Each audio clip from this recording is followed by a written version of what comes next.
a connection not as good as possible, and I'll try to use not to use the video if it's possible because of the issues of connection.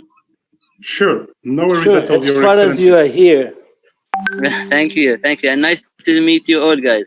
Nice to meet you. So please, can we please ask everyone to mute his microphone?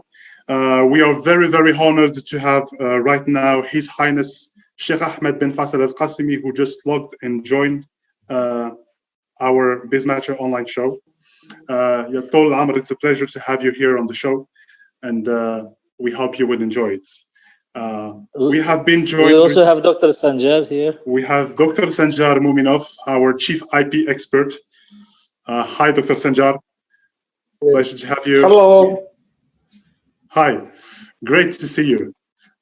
We have Mr. Marcin Lapa from our jury of investors and the managing director of the private office of His Highness Sheikh Ahmed bin Faisal Al Qasimi. Hi, Marcin, how are you?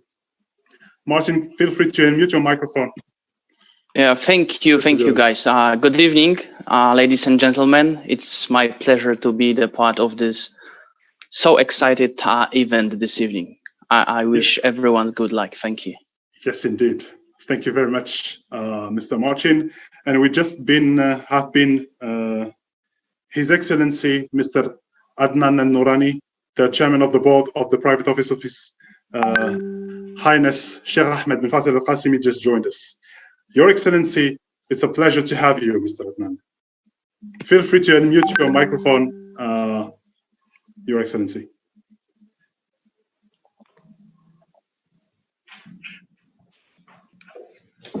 Can you hear us?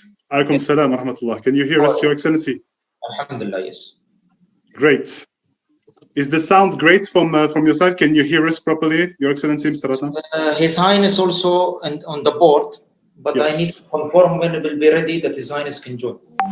Sure. We have seen His Highness joining.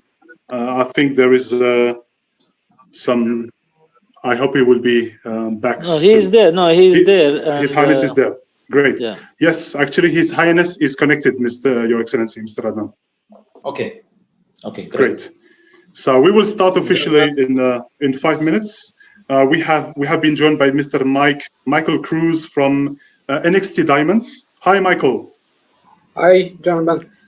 Pleasure to see you, Michael. Thank you. And we have among our investors, Mr. Andrei Sivkov. Hi, Andrei. Hello. Hello, everyone. How are you? I'm doing good. How are you guys? Yes, very good. Glad to see you. Yeah. So we're still missing Olesia. We're still missing, I think, 7 startups who did not make it to the technical tests, but we really hope they will be ready once their number will be up for the presentation. So we have Mr. Igor Nozov who is joining, I believe from Russia.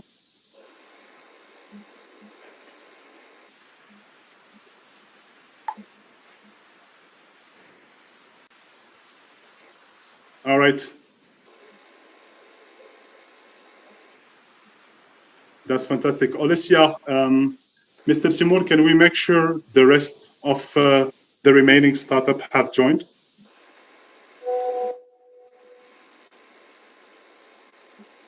We have Mr. Oman Bananich. It's always a great pleasure to see the list of the attendees growing as we speak over and over, up and up. And we will start officially in 5 minutes. Olesia, is Mr. Timur with us? Okay, now we have Akhil Ahmed from Trickstore amongst the startup who will be pitching, who just joined.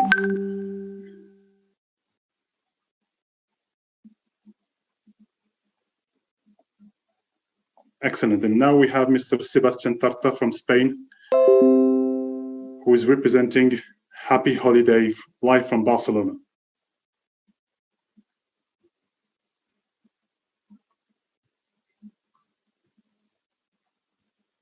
Hi, Sebastián. Hello, Maureen. How are you? Hola, ¿qué tal? ¿Cómo estás? Perfecto. Es un placer de verte ahora. Sorry, guys. See you again. Switching to Spanish. Are you ready? Definitely, yes. As Yes. always. So we only have 4 minutes left before we will all officially start. If you want, for the sake of the testing, feel free to share your screen of your PowerPoint presentation and make sure it's running smoothly before we can start officially. So you have the right to present your screen right now, Mr. Sebastian. Feel free. And then after your technical test, we will have to chain up directly with the presentation of the officials. And we have been joined by a couple of people right now. One question, please. My business partner can connect him with the same link right now? Yes, sure, absolutely. Yeah, okay.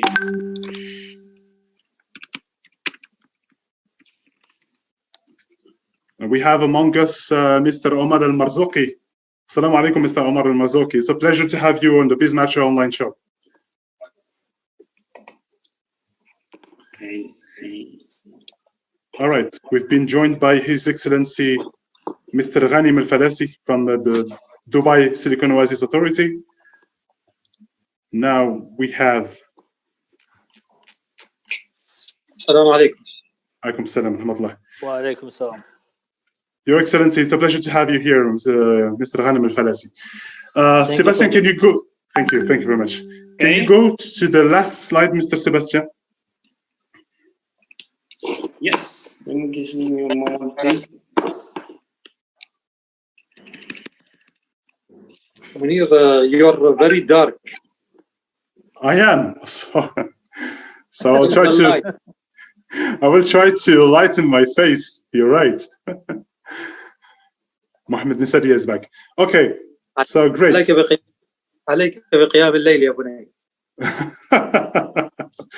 Oh my God. Yeah, don't lose your sense of humor, Your Excellency. It's great to have you on board.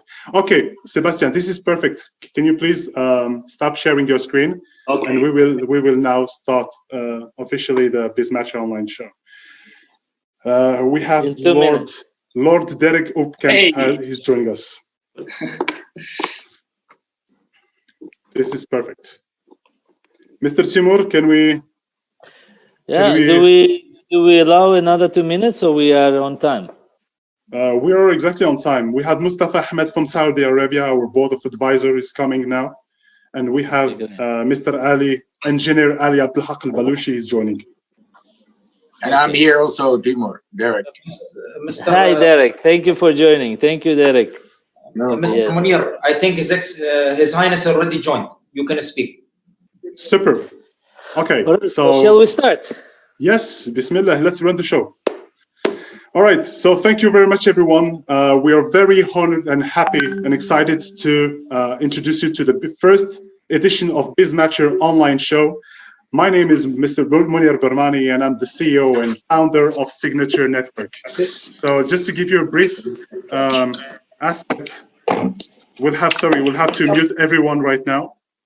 I hope you can still hear me. So Signature Network is a platform dedicated to high-profile networking events worldwide, and it's a company based here in Dubai, United Arab Emirates.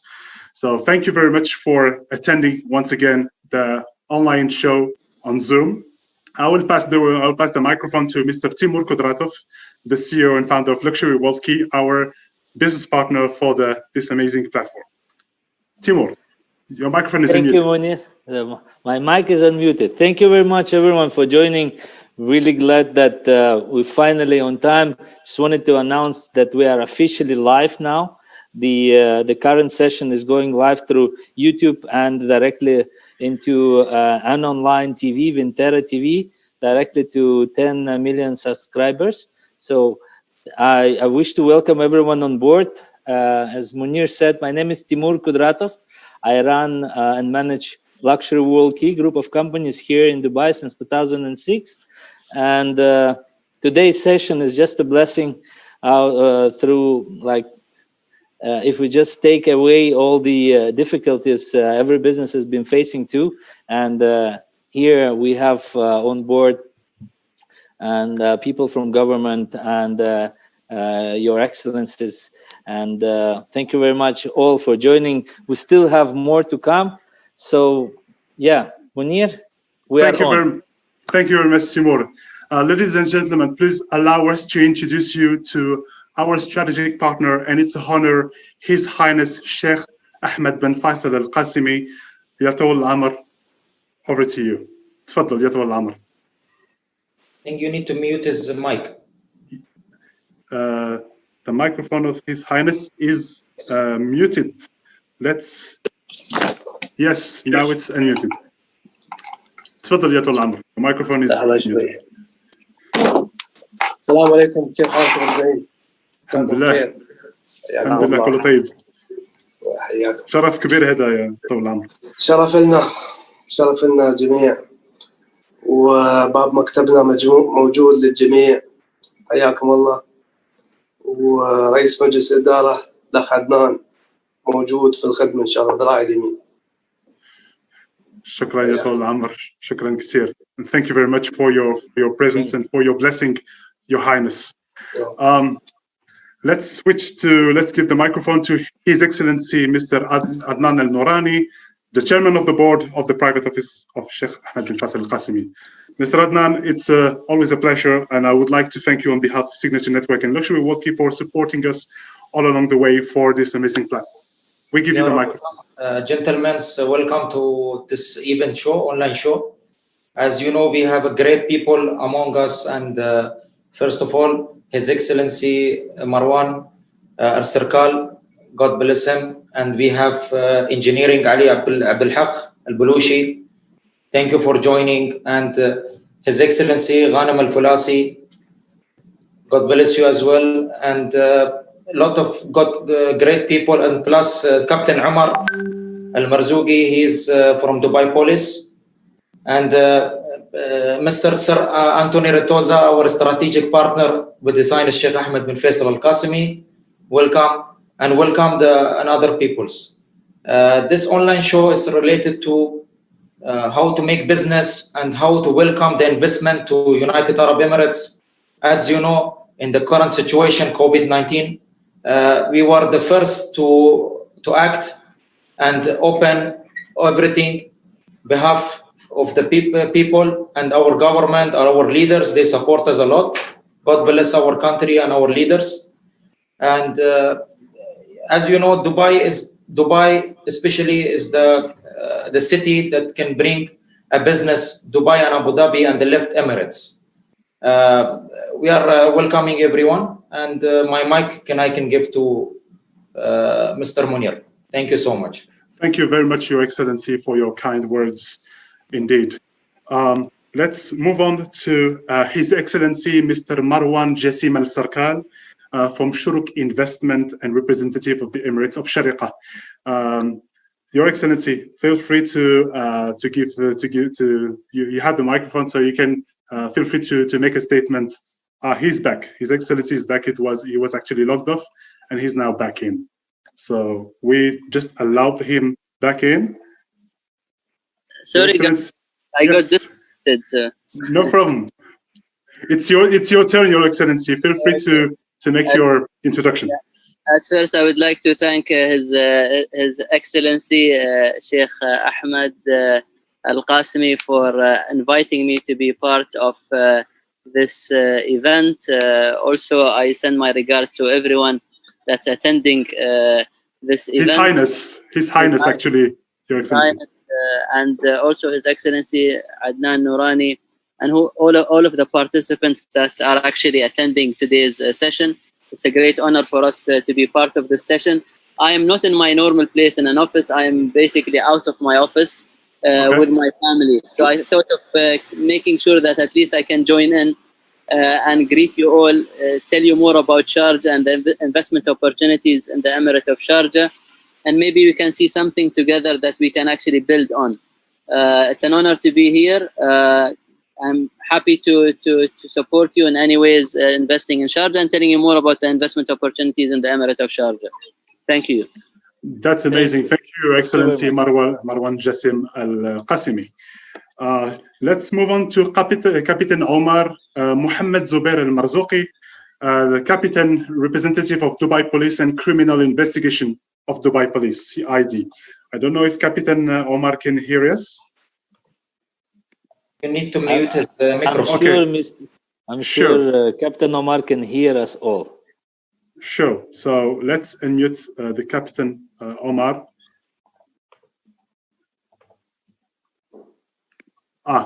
There we go. No. Captain Omar, can you please unmute your microphone because we cannot unmute you. It's actually coming from your side. السلام عليكم. عليكم السلام ورحمة الله. بسم الله الرحمن الرحيم. في البداية أحب أشكر الشيخ أحمد بن فيصل القاسمي على الدعوة الكريمة هذه، والأخوي عدنان النوراني. أنا صراحة فرحان أن أكون معاكم. شكرا جزيلا على الدعوة. شكرا، وهذا شرف كبير. It's a great pleasure, Captain Omar al-Marzouqi, for joining us live from the Criminal Investigation Department of Dubai Police. Let's move on to our next guest of honor, His Excellency Ghanim Al-Falasi, representing the Dubai Silicon Oasis Authority. Your Excellency, I will have to unmute your microphone. He's on. He's on. He's on. All right. Your Excellency, Mr. Ghanim. Assalamu alaikum wa rahmatullahi wa barakatuh. Thank you very much for having me here. I give my great really appreciation to His Highness Sheikh Ahmed and my brother Adnan, and also all of you here. Really, I'd like to just to say that we as a Silicon Oasis, we are the platform for hosting technology businesses and entrepreneurs and startup. So I hope that this will be resulted in a positive way, that we can host all of you really physically in Silicon Oasis soon, inshallah, after this pandemic change. And we still, I mean, it will be very beneficial that we have this kind of physical interaction. Yes, now Signature has this way of connecting each other, but this is one step forward for a physical gathering and really exchanging ideas and businesses together. Hopefully to see you there also. Thank you very much. Thank you very much, Your Excellency. Thank you, Your Excellency. Mr. Ghanim Al-Falasi, representing the Dubai Silicon Oasis Authority. Let's move on to Engineer Ali Abdul Haq Al-Balushi, representing Etihad Credit Insurance and United Arab Emirates Federal Government. Feel free to Mr. Ali to unmute your microphone and introduce yourself. It's a pleasure to have you. First of all, I would like to thank His Highness Sheikh Ahmed bin Faisal Al-Qasimi for inviting me for this great show. And I'm presenting Etihad Credit Insurance. I have nominated by His Highness Sheikh Mohammed bin Rashid to be a board member of Etihad Credit Insurance, to give the support for all the new business makers in United Arab Emirates to expand more and more in worldwide sector. Alhamdulillah, under the guidance of our leaders, UAE lead the Samina region in terms of many levels, such as happiness, integrations of UAE national and residents, new technologies, and even aerospace industries, which is I'm part in it too, in Edge Group companies. I'm really proud to have this opportunity to serve our nation, to lead the worldwide in the nearest future. Hope this meeting of each of you and share the brightness idea to move forward and expanding in the business in United Arab Emirates and worldwide. Thank you very much, Engineer Ali Abdul Haq Al-Balushi, representing Etihad Credit Insurance of UAE and UAE Federal Government. Let's move on to Sir Anthony Ritosa, representing the Ritosa Family Office. Sir Anthony, it's a pleasure to have you on the platform. Thank you. Thank you for joining. Thank you very much.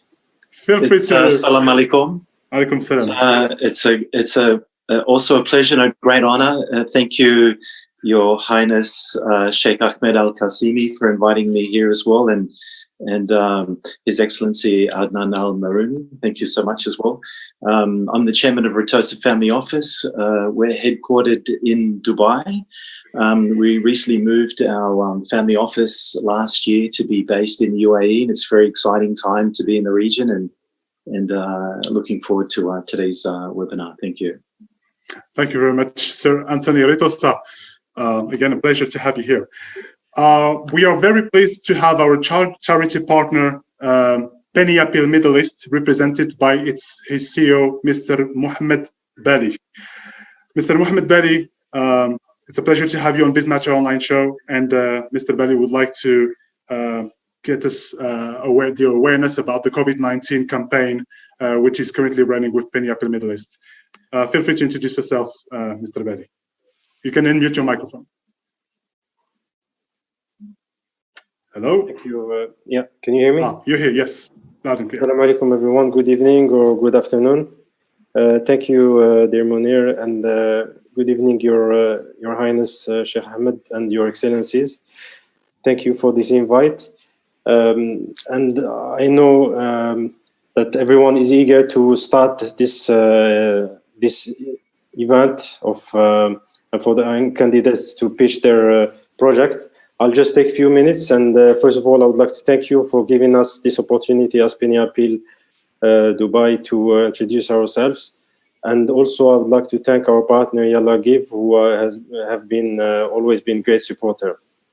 I'll speak today with great pleasure and honor, and just to present who is Penny Appeal. Penny Appeal is a UK-based organization and was established in 2009. We expanded our presence into USA, Canada, Australia, South Africa, and Dubai. We operate in 35 countries in Africa, Asia, the Middle East, and Latin America. In addition to our disasters and emergencies, we also have development projects where we support local communities in education, water and sanitation, as well as healthcare. We strive to provide support to local organizations, this to help them build their capacity and become agents of change themselves. As you can imagine, our current focus is on COVID-19 response, where we supported over 1 million worldwide people affected by COVID. And this support was in terms of providing them with food, hygiene packs, PPE to frontline workers, and supporting families financially to bridge the gap as they are coping with the impact of COVID-19. We have, in addition to our home countries where we responded in UK, USA, South Africa, and Australia, we also responded in Pakistan, Bangladesh, in Cox's Bazar, helping the Rohingya refugees, in Palestine and Syria. You can imagine that many of these countries, a large portion of the society, namely daily workers, rely on their daily income to survive and feed their families. Therefore, the imposed lockdown has had disastrous impact on them. Penny Appeal ensured that our support will help them in mitigating this impact. We had great response from our supporters who responded to our call. But as you can imagine, there is still a long way to go. Therefore, I would like to thank again Munir for his support and for Signature Network in making us their charity of choice. So without taking much of your time, to know more about Penny Appeal, you can log into pennyappealme.org. We are registered in Dubai under International Humanitarian City and partner of Yalla Give. So once again, thank you, dear Munir, and all the best for your event. Thank you. Amazing. Thank you very much, Mr. Mohammed Bali, for your presentation about your COVID-19 global campaign. So let's move on to our first ever startup pitch. We have Mr. Ahmed from Sintratech. Ahmed, are you ready? Munir. Munir. But before we move to startup, I just wanted to request to pass on the rights to our moderator. Yes, so sorry, where are my manners? Yeah.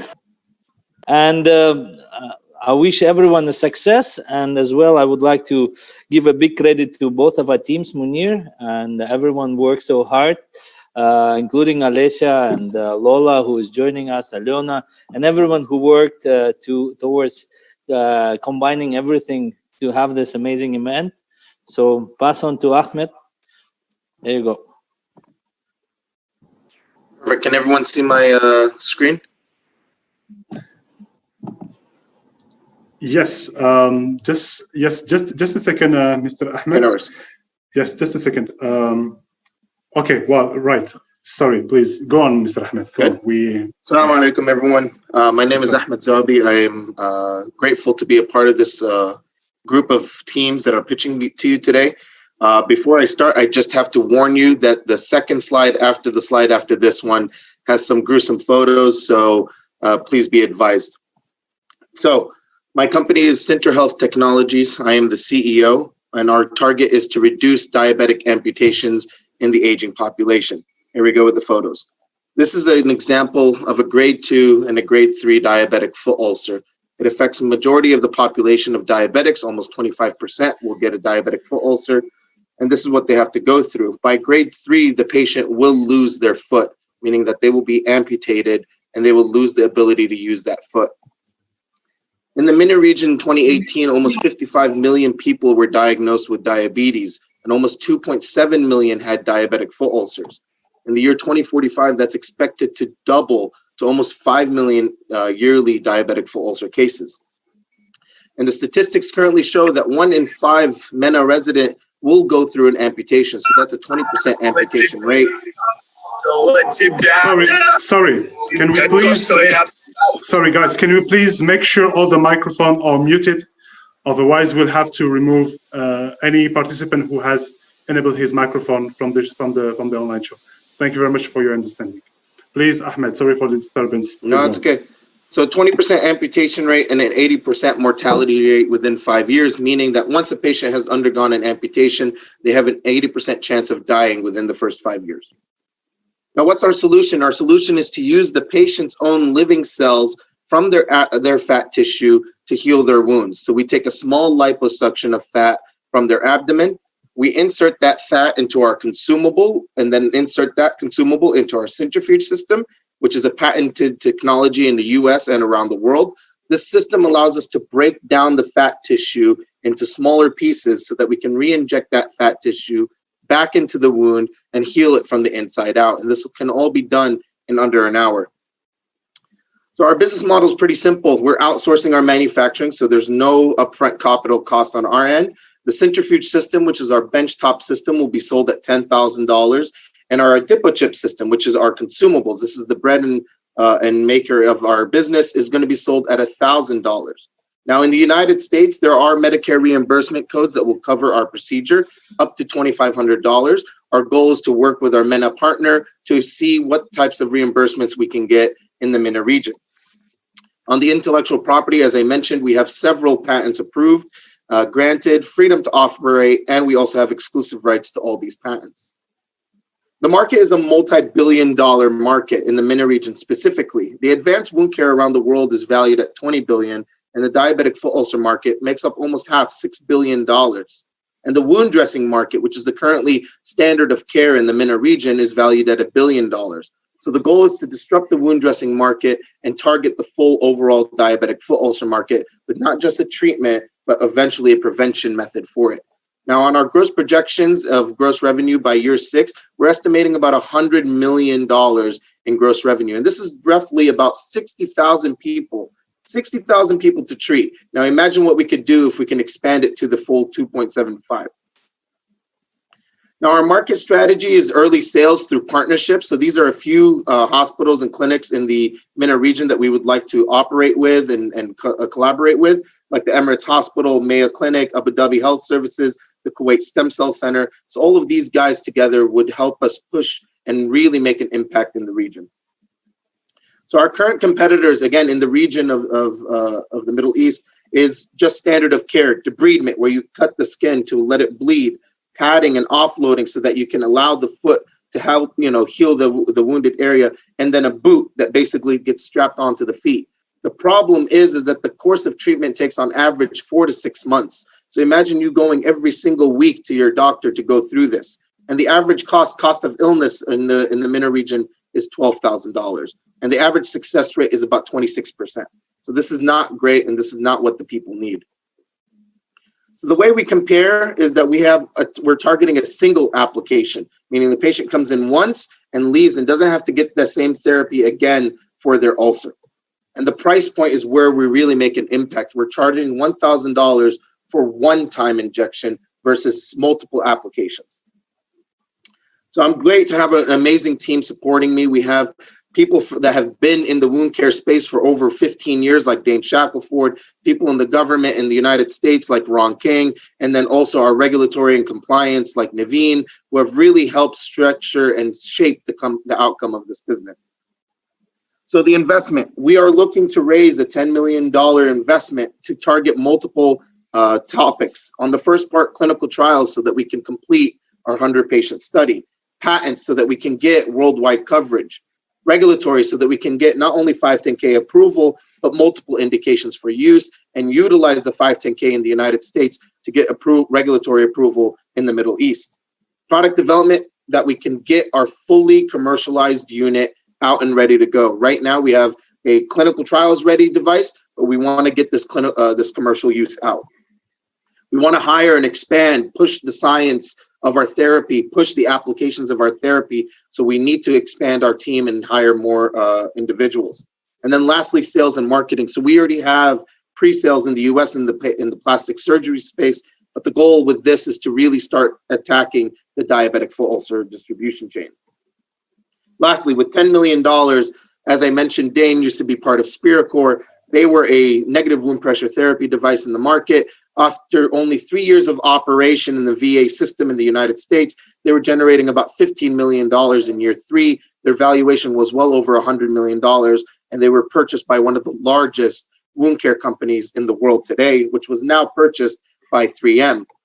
So with Cinter and its current pathways with FDA clearance, human clinical trials, and the sales numbers of year 6, we're looking at a 7.5x multiple of revenue and purchase price by any of these potential players in the field. Thank you so much. Thank you very much for your presentation, Mr. Ahmed. Alessia, our moderator, Alessia Gavrilova. Sorry, I forgot to introduce you. Alessia, can you please check if we have any questions from the jury of investors and advisors following Mr. Ahmed's presentation? Munir, what I can see that people want to have more detailed conversation. I believe what we can do, we can move on, because sure. I have, I can see several inquiries. Super. People want to have more detailed conversation with Ahmed. So what we can do, as we agreed, we can move on with the second pitch, sure. And Alessia will book everyone to a for a private room talk. Excellent. Yeah. We are very happy for you, Ahmed. We're opening the show with potential investment offers and questions. So before we move on to to the second startup, we would like to just give the microphone to Pegagol to make a small introduction of herself. Pegagol is the #1 Amazon seller for her book. Miss Pega, please, if you want to make a statement. I think we need to close the presentation of Ahmed. Yes, thank you. Okay, done. Pega, can you hear us? Can you unmute your microphone, Miss Pega? Yes, it's just, you have to click on the microphone icon. Yes, there we go. We can't hear you. There is no sound. You need to plug something. No, still not, unfortunately. What we can do, Ms. Pega, you can feel free to leave the meeting and come back again. There might be some technical glitch. Sometimes it does happen. And for the time being, let's move on to startup #2, okay? Thank you so much. Before moving to the second startup, we would like to remind everyone the code of conduct.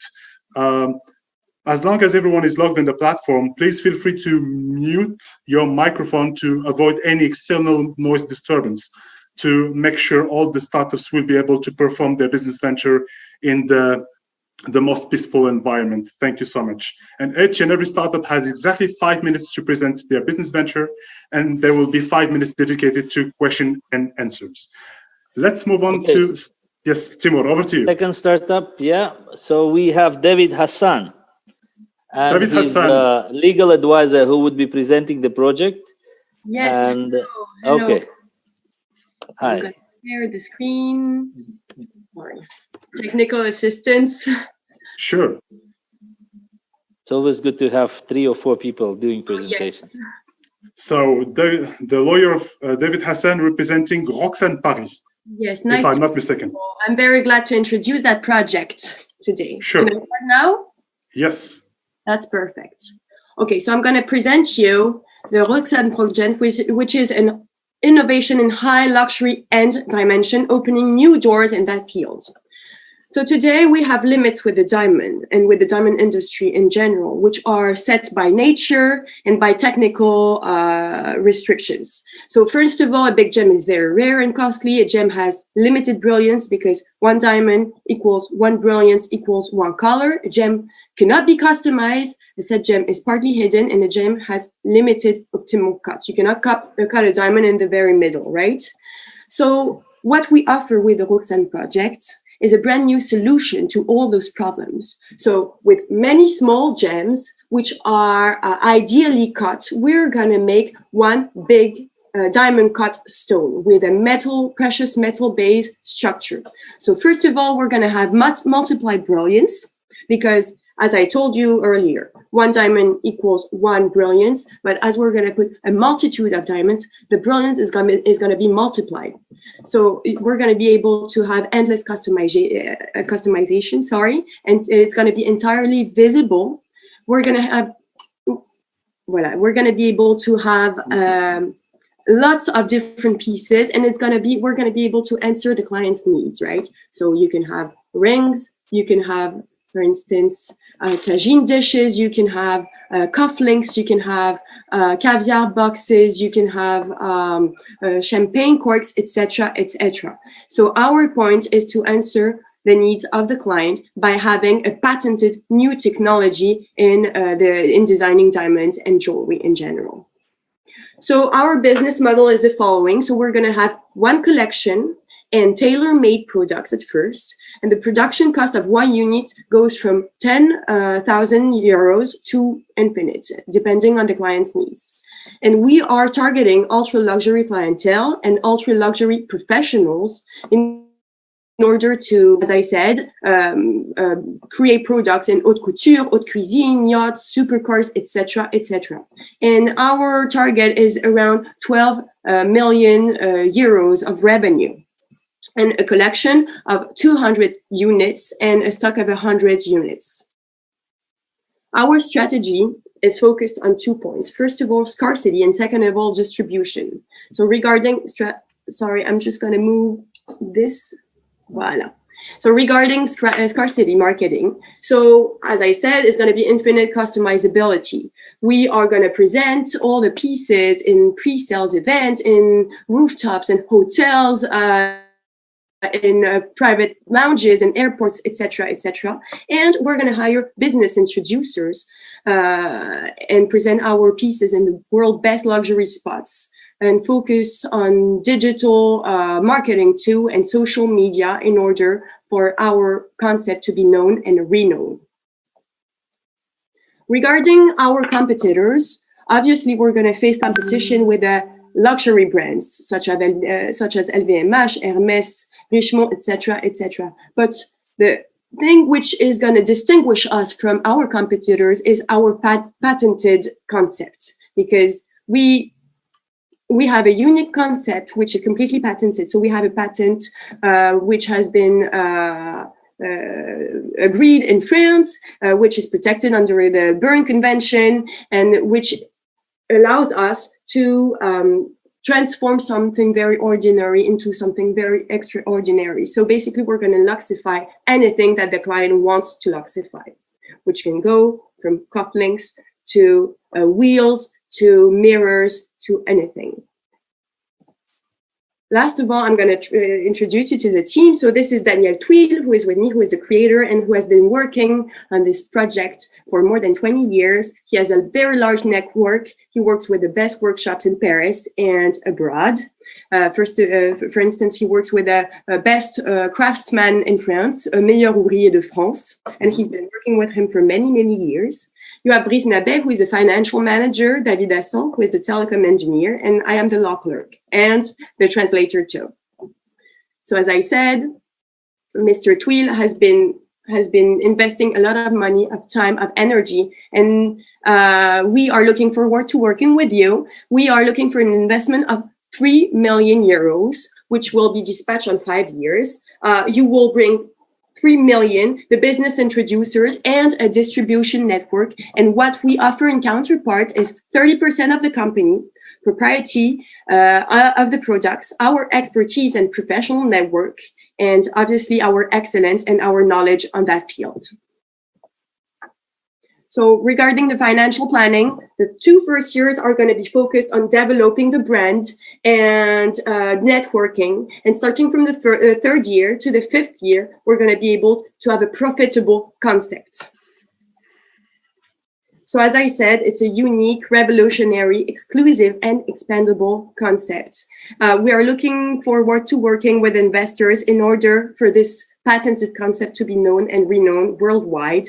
And 3 million will allow us, first of all, to develop it, second of all, to be profitable.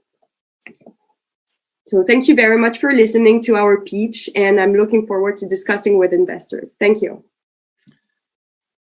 Thank you very much. Thank the you lawyer very much. representing David Hassan. Can you please stop sharing the presentation? Yes. Mr. Simur, I give you the mic to address Thank to you the. very much. Thank you. Just want to remind everyone, whenever you join, put your mics off, and Olesia, make sure that you control while the pitching that there are no background sounds. But excited so far, and you can see very familiar faces. Spencer, thank you very much for joining. Everyone, Mohammed Al Mazrouki, thank you. Thanks everyone who joined, and we move on. Yes, sure. We move on. Do we have if you have any queries, investors and advisors for David Hassan's amazing project, please get in touch with our moderator for taking the talks further. Yeah, you can contact directly Olesia on the chat or request or raise your hand, and she will just record all everyone in the queue. Olesia is our moderator. So we'll move on to number 3. Yes, we have a query request. Can we please move on to Mohammed Al Marzouqi? Mohammed Al Marzouqi, please, if you can unmute your microphone and start your business venture. Tfadl. We cannot hear you, Mr. Al Marzouqi. Hello. Yes. You are hearing now? Yes. You're okay? Okay. Yes. Actually, I'm not ready with the presentation. Okay, I can just okay. say that I have a project which I started 2 years ago, and the project is a lubricant company. This lubricant company is started already. 85% of this project is being done, and up to now we have invested almost 26 million dirhams. And I'm looking for some investor to support me with my project. The project is going to be one of the largest lubricant factory in the UAE. The capacity of this lubricant factory, it is about 600 container per month, which 90% of those would be re-exported for foreign countries like Africa or Europe or America. The main concept of mine is to get some investor and support me to complete my factory. I need an investment of about 6 million dirhams to complete my factory. The total revenue of this company would be paid back within 3 years. So the total investment of about 35 million dirhams would be returned back within 3 to maximum 3.5 years. This is according to the feasibility study which we made, and the middle return back is about 35 to 40% income, net income. In general, I'm sorry for not giving a presentation because really I was not ready for that. Yesterday only I've been invited, and I thank Mr. Adnan Nouriani to support me and to get me into this seminar or meeting.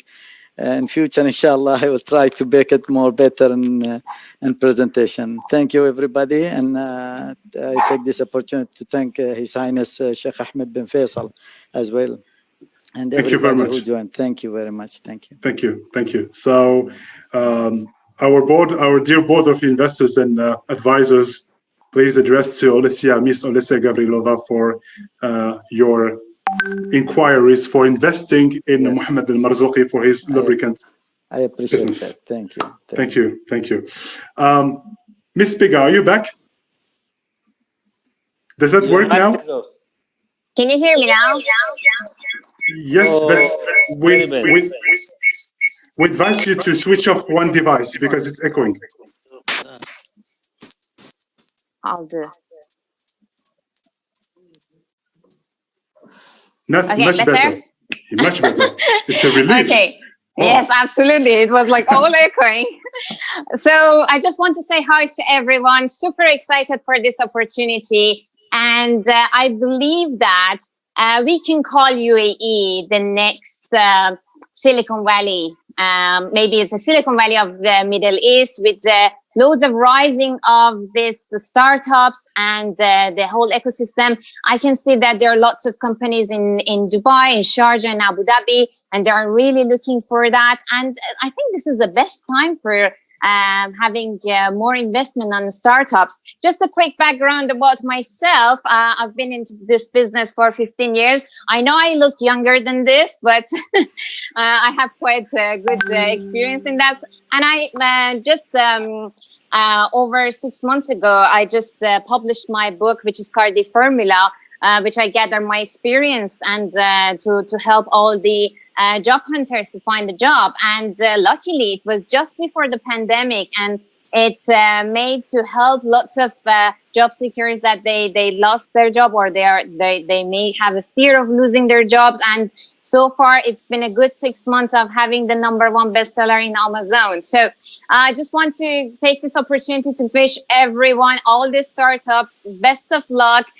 Follow your dreams. Make sure that you have something behind it, something much more to just maybe help and like open some doors for some people and having solutions for some problems, especially arising after this pandemic. Good luck, everyone, and thank you to all the investors that they're participating. And a special thanks to His Highness and His Excellency Adnan Al Nourani. All of you made it happen, and thank you, Munir. I give the mic to you. Thank you very much for your kind words. Thank you. So let's move on to startup number 3, and I'm sure I'm more than convinced that this startup will blow your mind. Mikhail Cruz from NXT Diamonds. Mikhail, represented by Tristan. Good evening, gentlemen. I want to introduce my colleague and partner, Tristan Palmer, who will be a speaker for this project. He has a lot of experience in this field. Hi, Tristan. Nice to meet you. Okay. Good evening, ladies and gentlemen. Thank you for this opportunity. My name is Tristan Palmer, and I want to introduce you to Next Diamonds and our Dubai Diamond project. I'll go straight into it. We are looking to start growing lab-grown diamonds in Dubai with an integrated value chain from growth, cutting and polishing, all the way through to retail and jewelry manufacturing.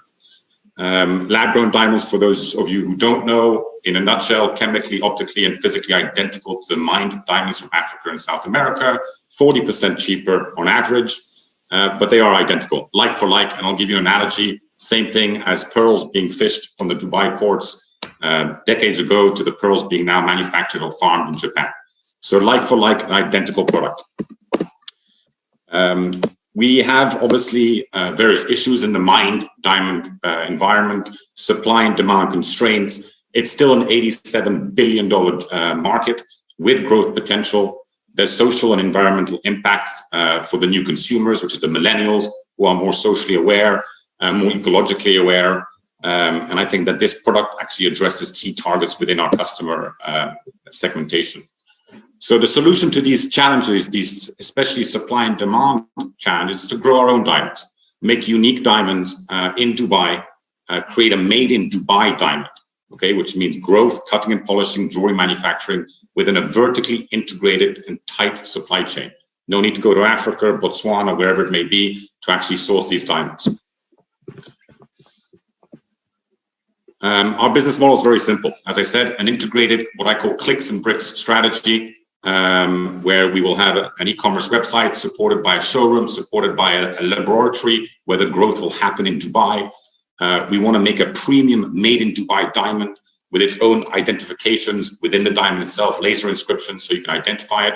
And more importantly, we wanted to introduce color, pink, red, blue, green diamonds that people have never seen in the world in a natural space. We want to provide that to the market at an extremely competitive price. The go-to-market strategy is very simple.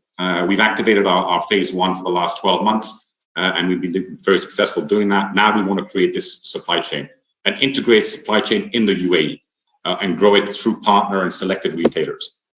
The competition, I've only put these, currently is about 15 companies in the world who are vertically integrated, meaning they grow, they cut, they polish, and they create jewelry. I think the biggest one here is Swarovski, has now entered this space to create a premium product category for their crystals. And we're excited to have these brands coming into this business to support us on the marketing side. Our competitive advantage, very simple, it's our technology. We have access to some of the greatest institutes in the Russian Federation who've been doing this for 50 years. We focus on not only the growth, getting a bigger, brighter diamond, but also on color.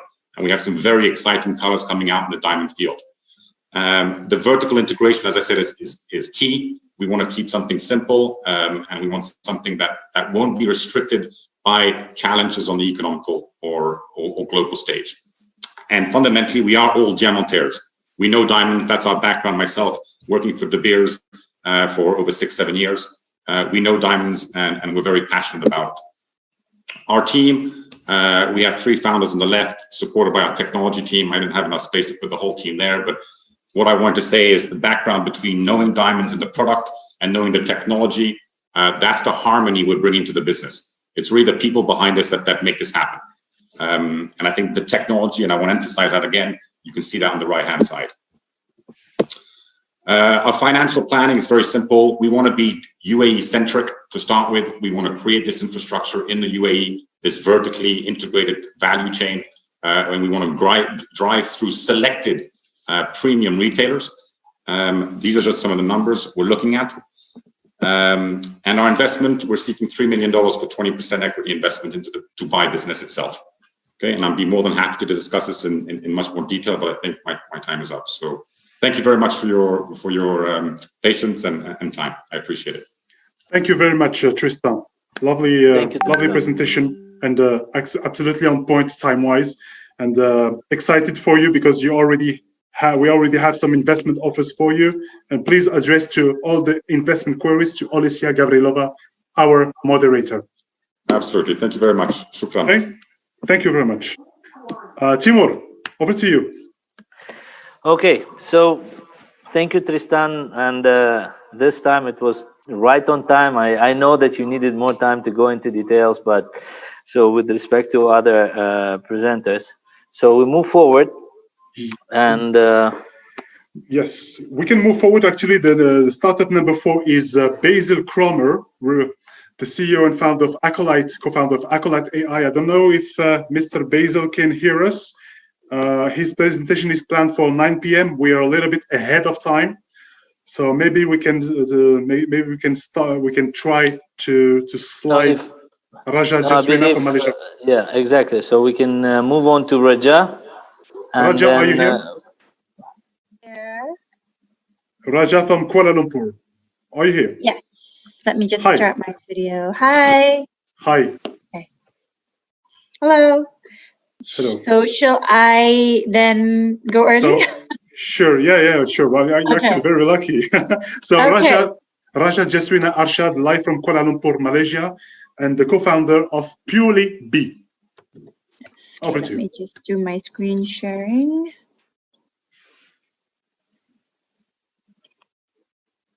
Lovely. Sorry, let me just maximize this. Okay.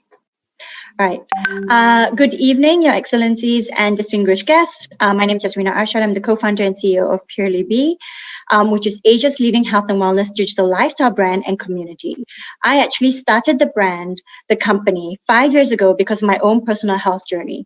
I suffered from long-term health issues that I was able to overcome by changing my diet, my lifestyle to be more healthy and natural.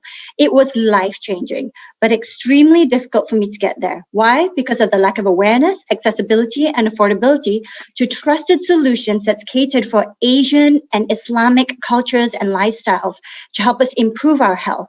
And we're seeing a rise in health risks every year. 2 billion people are overweight. The COVID pandemic has impacted so many lives. Now more than ever, we need trusted solutions that can help increase and improve prevention of diseases and improve our overall health and well-being. That's why we created Purely Be, a one-stop solution to make it easy, accessible, and affordable for everyone to lead a sustainable, healthy lifestyle. In the past 4 years, we've built a trusted voice and platform for people to turn to for guidance on how to improve their health across nutrition, fitness, mindfulness, and wellness, touching the lives of over 4 million users across 8 countries worldwide. Today, we help to transform their health on an even deeper level with our own brand of traditional Asian health food products. All our products are based on tropical medicinal Asian herbs and remedies that have been used for centuries for healing and prevention in Asian and Islamic cultures, but have gotten lost amongst the modern generation. So we work with traditional healers, herbalists, medical scientists in bringing these ancient Asian traditions and wellness to the modern generation in an accessible and appealing way. And in doing so, we're also able to create job opportunities for marginalized communities who we employ in the harvesting of our herbs. So we don't just create a product, we create a holistic lifestyle solution. We support the well-being of our consumers across each stage of their life cycle, from childhood to motherhood. And we've proven the demand. In the first 12 weeks pilot, we generated $80,000 in revenue with 60% profit margins, spending just $4,000 in marketing. That's a 2,000% return on marketing investment, which was just focused on Malaysia, yet we attracted over 700 customers worldwide, including from UAE and from the US, with a 30% repeat monthly customer rate through our monthly subscription model. And everything was through digital and online. So digital is our strength. We're able to enter into new markets with low costs and high consistent marketing ROI of 2,000% through digital strategies such as digital marketing, social commerce, heavy data analytics, insights, and tracking, leading to a multilingual content integrated sales e-commerce platform. And we will also work with joint venture partners who have established customer and sales channels and networks that we can leverage on, as well as resellers, distributors, ambassadors, and influencers. But the beauty of our business is that we thrive on digital. And today, we're the only brand that integrates digital content with traditional Asian health food products from a holistic lifestyle approach for the modern generation. And the superfood herbs industry is a $100 billion industry. It's $15 billion in Asia alone. Turmeric in itself is a $3 billion industry. And we have a trusted brand of a global user base, over 4 million users, a strong digital ecosystem, the #1 Asian wellness lifestyle platform. And we have the best of both worlds. We preserve ancient Asian traditions and wellness, make sure that it's backed by science and has a social impact in employing marginalized communities. And in everything that we do, we have trust and education at the forefront. And we have a diverse team of digital specialists, medical scientists, naturopaths, traditional healers, and herbalists with a shared vision and mission to make a positive impact in people's lives. With the $500,000 investment, we'll be able to scale up production and fulfill the demand, which we're unable to keep up with today, expand our traditional Asian health products line to at least 5 new products in the next 12 months, and enter into new markets, 3 new markets, including UAE, in which we organically already have customers, but have yet to leverage on it and actively enter into these territories. So with this $500,000 investment, we'll be able to achieve $3 million in gross annual sales in the next 12 months and hit profitability in the next 3 months. So join me as we revolutionize traditional Asian and Islamic health products for the modern global consumer, truly making it easy, accessible, and affordable for everyone to lead a sustainable, healthy lifestyle and improve the lives of marginalized communities across the region. Thank you. Thank you very much, Rajat Jasrina Arshad, live from Kuala Lumpur. So any queries, any investment queries for Raja to support her Purely Be organic products, please reach out to Olesya Gavrilova. Thank you. Can you please Raja, you can close sharing? the screen. Yeah. Well, I have a request from our IP specialist, Professor Dr. Sanjar. Yes. If you can unmute your mic, and he has some advices to the pitchers. Mr. Sanjar, you on? Yes, thank you. So from investors' point of view, it will be better to explain to investors what amount of money will be invested in the product technologies and what amount of money for the production and for the operation costs. Because here we have 4 presentations. For medicine, you are asking 2 million for salary. For diamond, you're asking 3 million for distribution. For second diamond, also 3 million for production. Now health industry also 500,000 for production. Believe me, investor is not interested to invest in your salary, in your production. No, please divide. Show what is the product, what is the technology itself, how much should be invested in this part, and the rest, it's operating cost. Don't try to put on investor all the operation costs, all the salary on this. Please divide and separate. Now, based on these 4 presentations, it's very difficult to understand what exactly amount will be invested in product and technology. You have some patterns, you have some, it's good, but please divide these 2 flows on investor and show to us this money we require to finalize the product, because maybe product will belong to some IP holding company. An investor interested sitting here and give you license to any operating company. And this amount was for the operation. For operations, there are another source of investments. You can find bank loans, some others, if your product is properly protected, structured, and ready for the multiplication. This is my general feedback based on this 4 presentation. For me as an investor, I don't understand what amount of money exactly should be invested in product. Thank you for feedback. Yes. Thank you very much, Dr. Sanjar. Sorry, Timur, please, you want to make a statement? Yeah, I just want to add to sort of help out the guys who presented. We were strict on the time slots, and obviously the financial structure is more wide, which they have the figures, and we are collecting the feedbacks and as well getting the questions and inquiries. So I believe this it is a really good point and a really good advice from the IP specialist. So we can later on, for everyone who is interested, to have a separate rooms with the Zoom, so the investor interested in the project can ask these questions to understand the out of 3 million or 500,000 what goes into actual technology or the production. Yeah, thank you very much, Timur. I would like to make a statement, if you allow me. So, Dr. Sanjar, our chief IP expert, is one of the kindest guys you can meet on earth. Please, Raja, don't take his comments personally. He's here to help you and to help each and every startup who is pitching. So he's an expert. He has more than 20 years experience. He's here to facilitate all the stakeholders which we have here on the platform, or here to facilitate and put all the changes on your side to secure an investment. Yes. And by the way, we already have an investment offer for you, Raja. Please get in touch. Fantastic. Get in touch with Olesya Gavrilova to take the conversation further. And can I just add, Dr. Sanjar's point is very valid, and I believe myself as well as the other 3 presenters have the answers for him. If we can have a private conversation with him, and can actually share with him the breakdown of how the funds will be spent in what areas, so he can have a clear answer from each of us individually. No problem, Raja. Let's get in touch. Please get in touch with Olesya Gavrilova. Our moderator is gathering all the investment and questions, or the investment offers and questions, and we can later on book some private rooms to take the deals and conversation further. But we're very glad so far. We have a good success rate. It's great. And thank you, Mr. Spencer Lodge, for making your statement about if you would like to. All the startups, if they would like to have some further advice, Spencer Lodge is one of our experts too, so he will be we'll have Mr. Spencer right after Basil. Yes, absolutely. Okay, so I think what I can see, Mr. Basil Cromer is here. Exactly. And already. If he is ready, we are ready.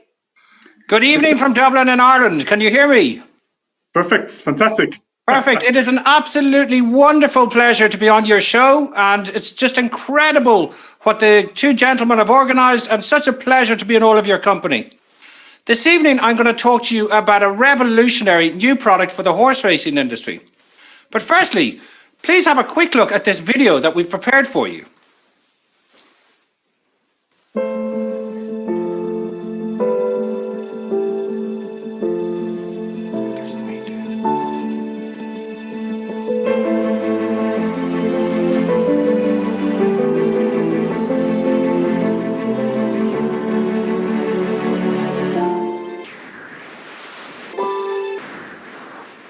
How does a horse trainer get the right balance in training a horse to its optimal output?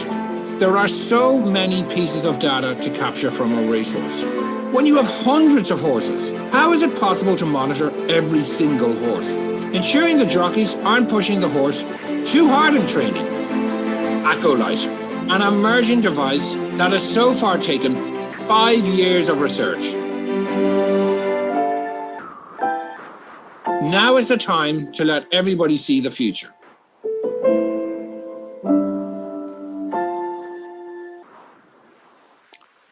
Racehorses are some of the most treasured, but also some of the most loved assets in this world. Yet the question arises, how does a racehorse owner accurately monitor the health and wellness of every single racehorse? Let me give you a quick example. The chances of winning Ascot, the Kentucky Derby, or the Dubai World Cup places huge demands on the performance of these supreme animals. If a horse gets distressed while traveling to these prestigious events, it can lead to physical exhaustion or, even in the worst case scenario, death. Accurate, real-time data can help save a horse's life by the immediate detection of physical changes within a horse's body. This is why we are developing Acolyte, an incredibly sensitive biopatch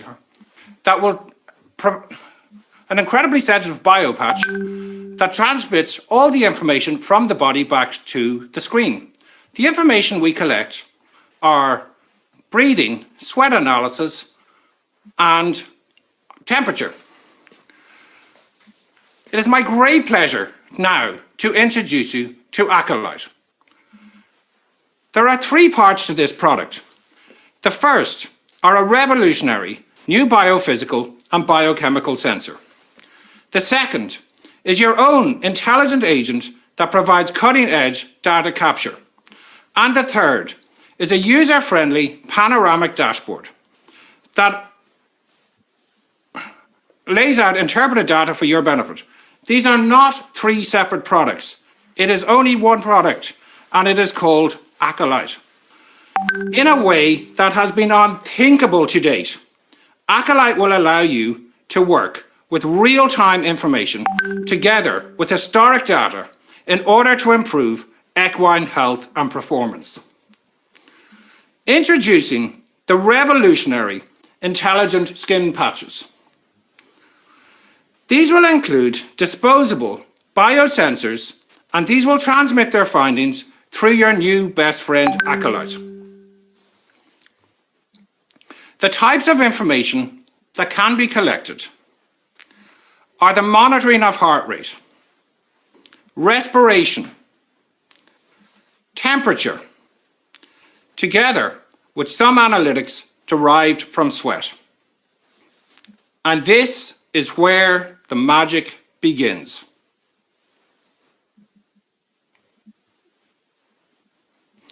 Acolyte now becomes your own personal artificial intelligent agent. In the same way that Alexa retrieves information from Amazon, Acolyte works for you and can retrieve any bit of biodata about any of your horse in seconds. All the information that is collected and stored now becomes real-time analysis or historical overview. Information that was previously pretty much impossible for you to obtain is now at your fingertips.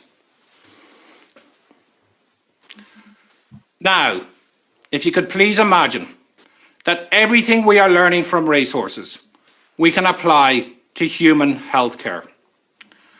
By having a disposable biopatch, humans will be able to have advanced analytics between their body and a screen. This is going to cause a multi-trillion-dollar disruption. The market size is presently 4.2 trillion, and there is a race going on to lead the personalized medicine industry. What we are learning from racehorses, Acolyte will be able to be used to bring products through that is going to disrupt tens of billions of dollars. In order to develop the Acolyte biosensor patch for the racehorse industry is going to cost £20 million. But there's one last thing we would like to tell you. We have global, not just our global patent, we have global patents. Millions of pounds and 5 years have been spent by the top scientists in the UK in order to bring through the perfect mix of scientific discovery and commercial benefits. This evening, it is your opportunity to invest £20 million in order to bring the equine product through to market. In 2 years' time, we are going to raise £200 million in order to create the history of being able to see inside your body and what's on your screen. A wise man once told me about a Spanish proverb that says, "A horse can lead you to more than riches."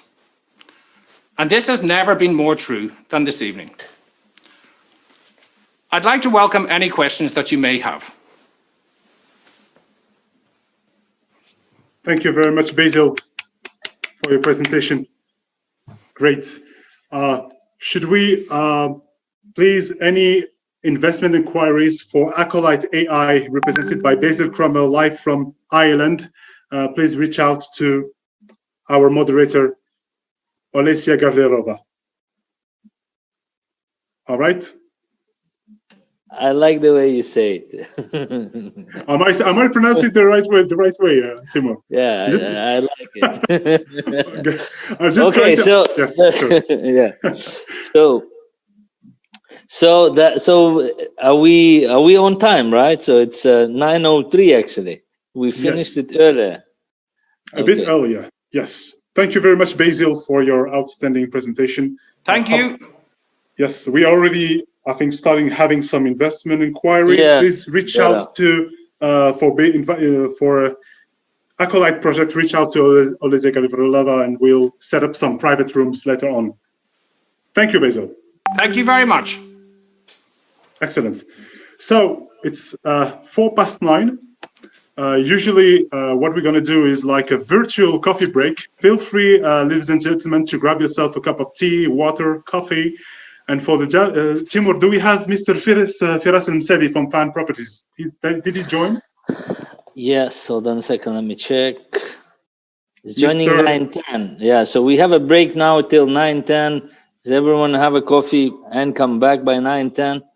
So, but we have Spencer Lodge here. So.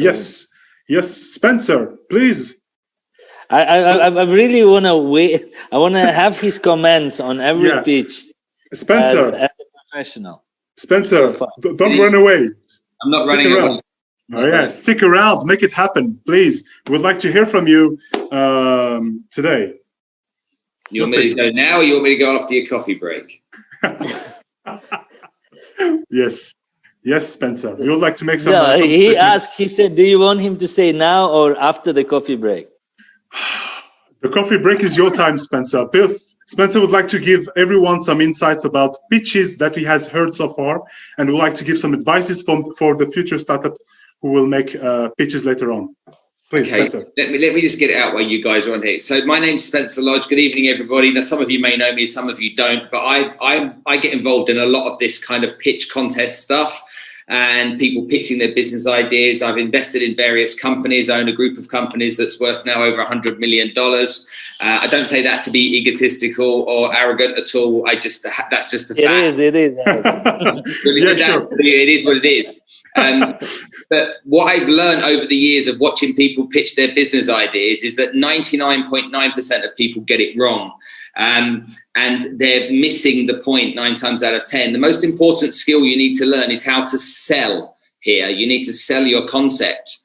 It doesn't matter how exciting this product is for you internally. It doesn't matter how groundbreaking it is for you. You've got to be able to sell this, because investors are looking to be sold to. They're human beings at the end of the day. They're going to be attracted by you identifying a problem and creating a solution for it. And you shouldn't be pitching unless you've really learned how to pitch really, really well. You should make sure that you know this stuff inside out, upside down, back to front, no ifs, no buts, no maybes, no uncomfortable silences, no missing of words. There's people here right now that have got money to invest, and you could be messing up that presentation, not just for the people here, but for the people here that tell others about how bad or not so good that presentation was. So it's really important that you make sure you're delivering a red hot presentation based around what the problem is and how you're going to solve it. And also, you can get as excited as you want about something, but sometimes it's not about all the words you use. Sometimes it's about the words you don't use. Sometimes it's like people don't want to know where the cow lived, what the food it ate, where it was massaged. They want to know what the steak tastes like. All right. People don't really care what's in the sausages before we eat them. My mum used to say to me, okay, that it's ears and eyeballs inside of sausages when I was a kid, but we don't care about the sausage. We care about how good it tastes when it's been put on the plate with our eggs and our bacon for breakfast in the morning, whatever it is that we have. So it's really important to understand it's the sizzle you need to sell. And if you don't know how to do that well, you're going to literally wipe out 99% of the people. Now, the first presentation that we heard, the guy with the diabetes, God, man, those pictures, holy moly, they were a bit shocking, weren't they? But you got my attention. You really got my attention. And when you got my attention, I stopped to think and I stopped to listen and I stopped to understand. Then, okay, after getting my attention, you took me away by confusing me with too much data. So narrow down the data and stay focused on 1 or 2 key points. And I think you'll draw people to you much easier, because I think what you're doing is very compelling, like really compelling. The lady there, Raja, okay, she was talking at about 100 miles an hour. And you know what? When you know you've got 5 minutes to present something, you instinctively go into this overdrive. But maybe you don't need to give as much. Maybe you could give a bit less. But there's a couple of pieces of information for you. Trust me that there's people here right now that could invest in your business ideas. There's people sitting here with money going, what shall I do? And this is only become more apparent as we go into the oncoming recession. Money doesn't disappear. It just moves from one person's hand to the next. And that money potentially could be invested in your businesses. Also, if you're going to ask for X million in return for 10% or whatever, okay, you need to show us how much money you've made so that we can understand whether that valuation makes sense. If you've made a certain amount of money in revenue so far, then we need to understand it. Don't pick out bits that essentially will lure or fool us into thinking something. So be very clear about that. But yeah, Basil, I know nothing about Basil, sorry. I know nothing about the horse racing industry, nothing about it at all. But you've got to get this slick. You're asking for 20 million. I mean, this is a huge amount of money for anybody. It's huge. Private office, royal family, it doesn't matter. It's a lot of money, okay? So you've got to be absolutely on point with all this kind of stuff. And there is my 2 penny worth, and I hope it's valuable to you. And I say it within the kindest way possible, because I want you to be successful and do well and get the investment you require. Thank you very much, Spencer Lodge from Make It Happen University and Blue Sky Thinking. I hope I'm spelling it the right way this time, Spencer. All right. So do we have Firas Msadi? I don't see him. Alicia, is Firas Msadi joining? Oh, yes. Mr. Firas Msadi from Farm Properties is here. Your mic is off. Your camera is on. Not on. Yeah. So thank you very much. And Firas Msadi would like to give us some insight about the real estate market situation in the GCC region. It's a pleasure to have you. In general. Sure. All right, thank you very much. Thank you for having me. So pleasure. Just by way of quick brief, basically I've been in Dubai for the past 14 years. And in 2009, which was, so basically I started as a salesperson in one of the fashion shops in Dubai selling clothes.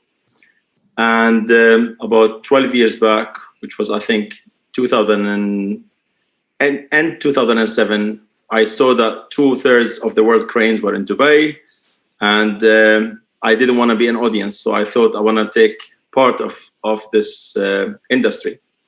I took many interviews. To cut long story short, I joined the real estate industry. I worked for a couple of companies, and then 2009 March, which was not just the peak of the global economic crisis, it was the peak of the global real estate crisis, because we had a massive real estate bubble. We had a massive mortgage bubble back then. I decided to start a real estate company. So basically a business that started with one-man show.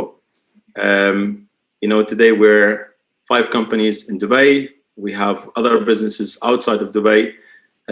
We do real estate in Dubai, Turkey, and in London. So basically, with the grace of God, now we have a multi-million-dollar group of companies, and our core is real estate. Of course, I didn't do this just on my own. I think one of the main keys for my success, it was my ability to choose the right people around me. And this is exactly how I managed to scale up my businesses, scale up my real estate business, and also venture to other businesses. So what can I tell you about the real estate in Dubai? That's my passion, it's my blood. If you cut now one of my veins, you would see real estate in my blood. I would say it's one of the most rewarding industries I've ever known. And I can tell you stories, I can speak till tomorrow about success stories in this industry, not just for me, success stories of others that I've actually witnessed, not just heard of. But in a nutshell, the opportunity in Dubai is all about being part of a city that is being built as we speak. And they say if the opportunity is known to everyone, it's no longer called an opportunity. So, and hence I know that not everyone will be able to resonate with this. Probably not. I hope everyone will, but probably not everyone will spot this. And so the opportunity in Dubai is the fact that the city is being built as we speak now. So there are a lot of vacancies in Dubai. If you look at all other mature markets, you would always see leaders in certain industries. You would always see people that started from scratch and they've made it all the way to the top. In Dubai, the competition in many industries is still there. Many players are basically competing over the vacancy. But today, if you compare entering Dubai as compared to entering into a mature market, I think what you achieve in a mature market in 10 years, you could probably do in Dubai in 2 or 3 years. That's provided you deploy and you put all it takes. Now, some of the things that, in the light of course, COVID-19, I think the entire world is subject to more or less the same circumstances. But in Dubai in particular, I think what has helped us a lot in Dubai is what many people saw as a downside when they compare it to other markets. When they say that if you go to mature market, they have a parliament and they have legislation and legal environment and.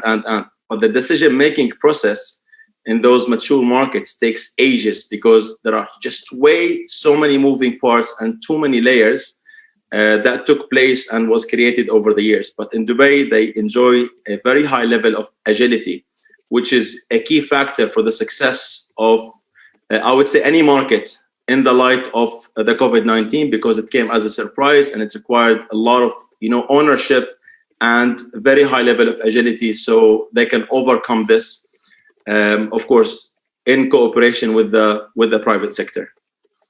So all I can say is that people who invested, so let's talk a little bit about investing in real estate in Dubai. Everyone says today it's a different type of crisis or it's a different type of situation. Trust me, 2009, when I was here, when I started the company, I've heard the same exact statement. No, this time it's different. So people who invested in 2009, and 2010 and made 3 and 4 or probably 5 times their money. And I'm talking about their money, their full equity in the real estate. I'm not talking about someone who invested 20% and then they managed to make a lot based on the equity invested. So I'm not talking about leveraged investment. So anyway, those investors who entered in 2009 and 2010, they didn't know a few things. They didn't know why would the market bounce back. They didn't know when will the market bounce back exactly. They didn't know whether it's the bottom or it's still prices will continue to go a little bit more. But they knew a few things. They knew that Dubai has gone so far to stop. All these towers and this world-class infrastructure will not just disappear. They knew that anything comes down has to come up again. They knew that they have the financial capabilities to invest. Of course, no one has anticipated, you know, the second phase of this, people who want to argue this, they say, but no one has anticipated the Arab Spring that, you know, made a lot of inflow of investors into Dubai from the surrounding countries. But again, people who invested didn't know that there is an Arab Spring coming. They knew that Dubai will figure out its way for one reason or another. And I always say Dubai is no longer just like a dream, you know, written on a piece of paper. It's not made out of mottos and statements, and which unfortunately we see in other cities around the world. I think Dubai has built enough evidence for anyone to come and to see and to say, you know what, this city will get to places. Now, the opportunity for us is to contribute and to take part in building the city and building the future of the city, because by doing this, we will be entitled to equal share of experience and financial rewards. Of course, having said that the real estate is a very rewarding industry, I'm talking about people who are working within the industry, and I'm talking also about investors who made well-educated decisions at the time of entering the market. Investors who made well-educated decisions at the time of entering while they factored their exit strategy. So Taimur, I don't know if you guys have any specific questions. I mean, there's just so much to cover. I just don't want to be so broad. So if you have any specific questions that you want me to address, I'd love to. Thank you very much. Thank you very much, Firas, and appreciate your insights. And obviously, the main purpose of joining us together was to show that UAE and Dubai in particular is the country of opportunities, and that's the reason we bring different startups and businesses from around the globe to not only try to pitch and find a local investor, but to understand the mentality, the approach, the community of investors they have in mind. So it didn't change due to Corona, due to COVID, due to pandemic. Didn't change much. It's just that it is now more cautious about what to invest to. Yes, Munir. Sorry. We have His Excellency Adnan Al-Nourani has a question for Mr. Firas Al-Msari, if you allow Mr. Firas. Please.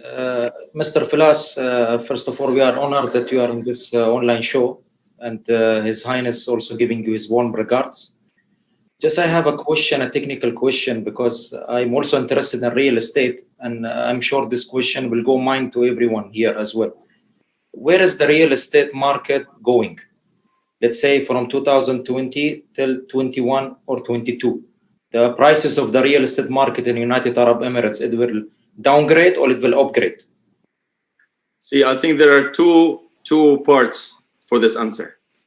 You know, number one, if we're talking about the overall market, and number two is if we are talking about the opportunity for one investor.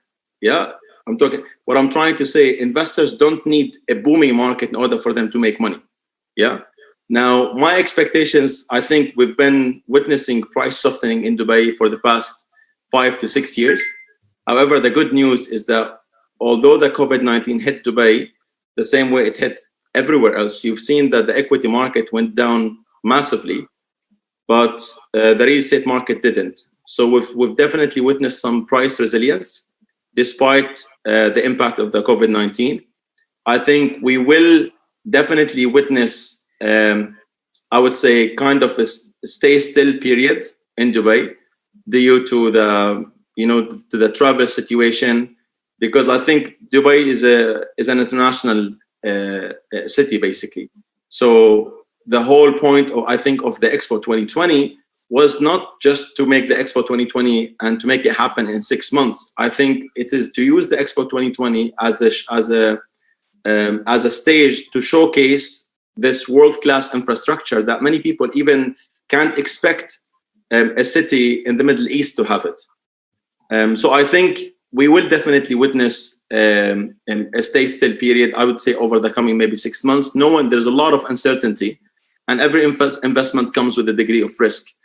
But I don't see price improving in Dubai or going up in Dubai unless the travel ban is left all around the world and the travel situations returns to, a certain degree of normality.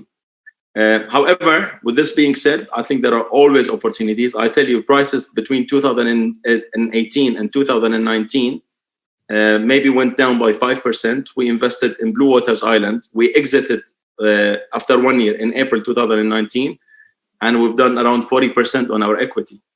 So I think there's an amazing opportunity in Dubai today to pick the most prime locations in the city and the most prime properties within a prime project, and just to wait until the situation eases, and you will definitely make a killing on those type of properties, because when the market's booming, you don't even have access to prime units in the market, and even if you have access to it, prices will be off the roof. But in down markets is the time that you can really look at trophy assets. You can really look at the most prime locations in the city. So I think the opportunity is enormous. I myself, apart from the fact that I run a real estate company, I'm a big believer in Dubai. I'm a big believer in the market. In fact, I just actually invested in a few properties in City Walk after the COVID-19, actually during the COVID-19. So I think whoever has the financial capability, real estate is not a hit and run business. I think if you, just the last note, if you look at the nature of the crisis, it's the whole global financial system is on a life support. I mean, when you've seen the equity market in the US and stuff went up, it has no fundamental whatsoever. Like, it became fully controlled. They used to say that, it's all real markets outside when you look at NASDAQ and what so have you. But today, it's just not real. How did it go up? It had no reason to go up. But look at and hence, if I don't have faith and trust in the monetary and in the financial system, many people, many smart investors will go into tangible assets, gold, silver, real estate. Of course, gold, silver doesn't generate passive income, but real estate does. In addition to this, in COVID-19, many people, instead of taking money from their businesses, they're actually funding their businesses. So they now appreciate the fact that it's very essential for people to have passive income. And there's nothing more secure than real estate when it's done right. Thank you. Thank you, Firas. Thank you very much, Firas. And just a small add to a big credit, but for a small speech, big credit to our constant partner, Capital Club, and their Capital Club Dubai, and their representative, Patricia. Patricia, the mic is back to you. Just a small introduction. Thank you, Patricia. Just briefly, everyone, I'm Patricia. I'm Director of Member Success at Capital Club, members-only business club located in DIFC in Dubai. And as Firas said, we all know that we found ourselves in disruptive and uncertain times. Business nowadays is very challenging, and how we do business is changing rapidly, and there's no guidelines or one goal solution to its evolving nature. And at Capital Club during lockdown time, we've been working really hard behind the scenes to redefine our value proposition and make it even more relevant to our members. We had ongoing renovation, which I'm pleased to announce is now completed, and we are beyond excited to welcome members and guests back at the refurbished club. But the visual changes are only the beginning for us. We want to create a progressive ecosystem of business leaders that is naming and framing the relevant conversations of both current and futuristic challenges to find new innovative ways for all of us to thrive in the future. We aim to create an environment of opportunities to facilitate, match, and curate an exclusive business ecosystem by bringing innovators, like those that we have here today, and industry experts, of course, together to drive the conversations. So this is why I'm very happy to be here today, listen to all the inspiring ideas from the participants, and I hope we can meet in the Capital Club very soon so we can serve you as a networking platform to contribute to your future success. And this goes both for startups and investors, of course. Thank you very much. Thank you very much, Patricia. And it's a very small world, Patricia. We met before, and you know. Of course, yes. Thank you. Thank you. So we're running out of time. Let's move on directly to the next startup, represented by Love Tulsidas, the CEO and founder of Face Open, live from New York City. Is Love Tulsidas around? Can you please? Yes, I'm here. Can you see me? Excellent. Yes. Please move on. Sorry for the delay, by the way. No worries. It's all good. All right. Good evening, ladies and gentlemen. My name is Love Tulsidas, founder and CEO of Face Open. I'm joining you from New York today, and I would like to introduce you to the very first completely touch-free door opening technology in the world. Before I tell you more about our innovative patented technology, let me share with you the problem that my team and I have been passionately solving for the last 2 years. So the world has been struggling with very poorly designed door opening systems forever now. There are 20 billion doors with locks in the world.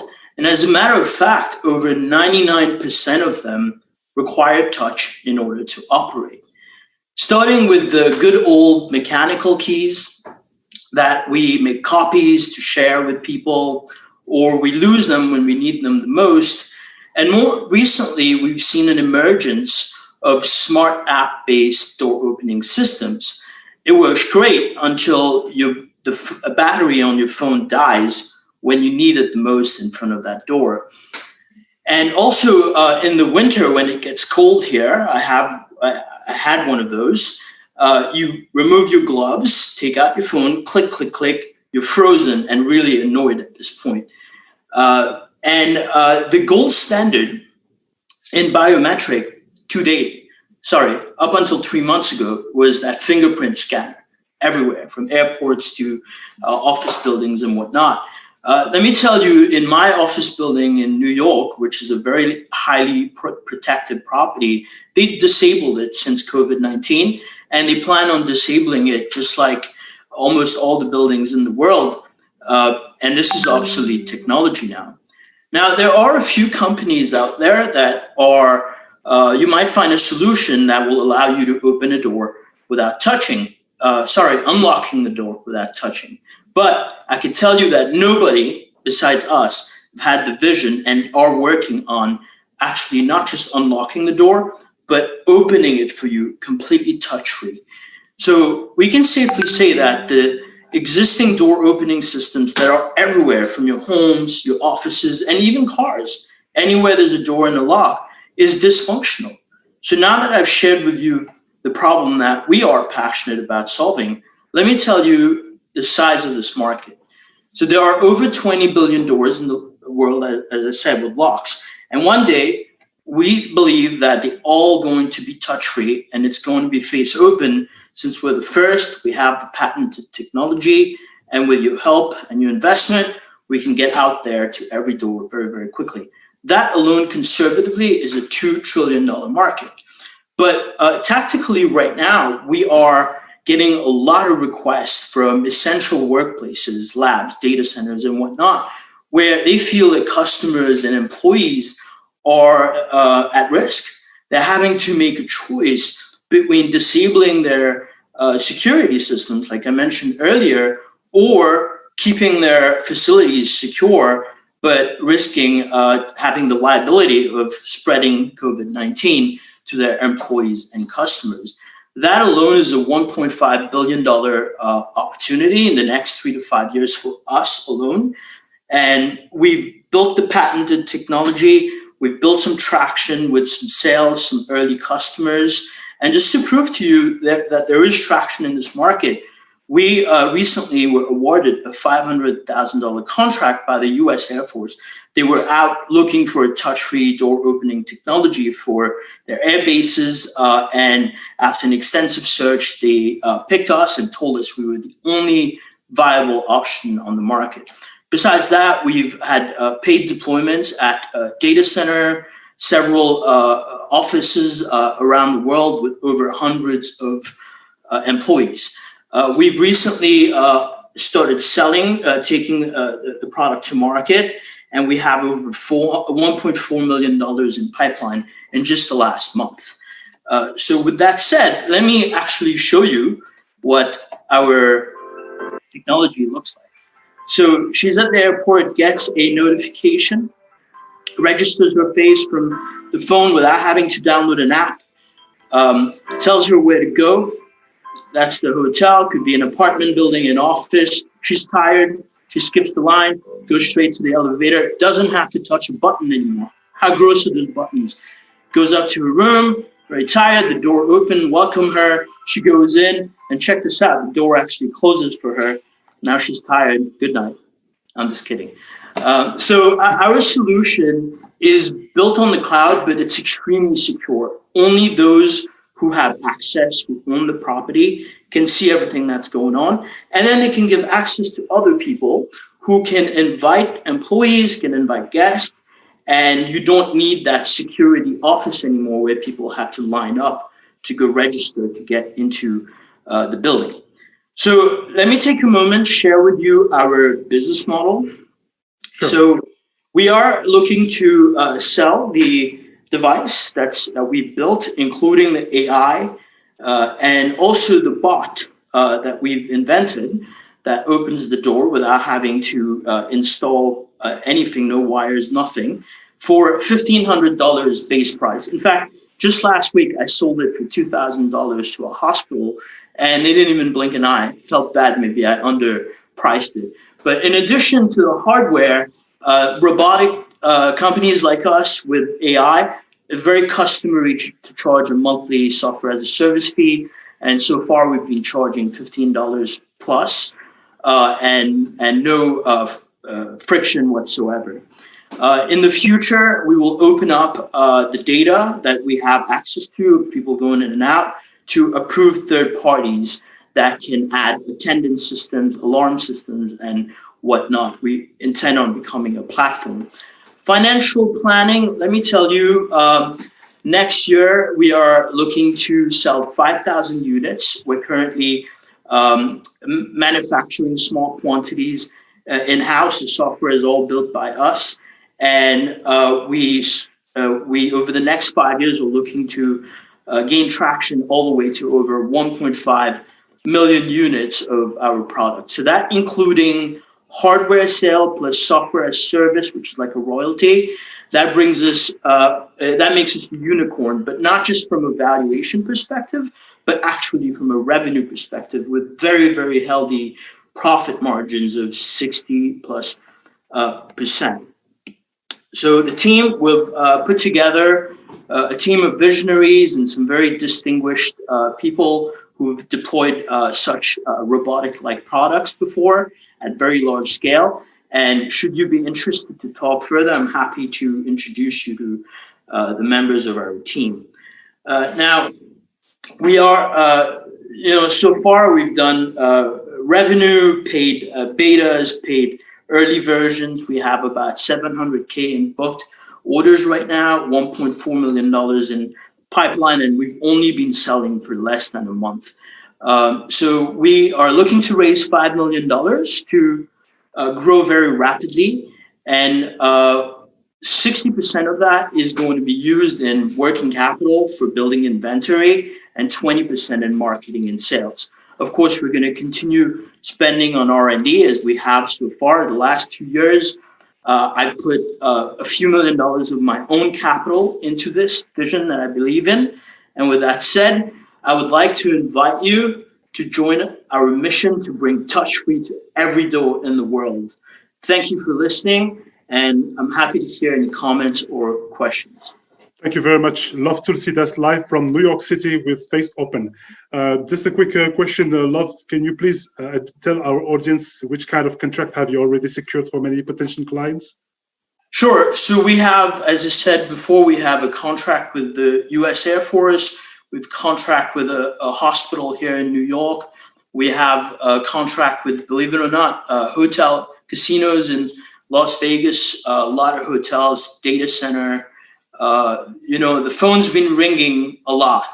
And yeah, so that's why we're looking for the investment so we can build the supply chain quickly to deliver our technology.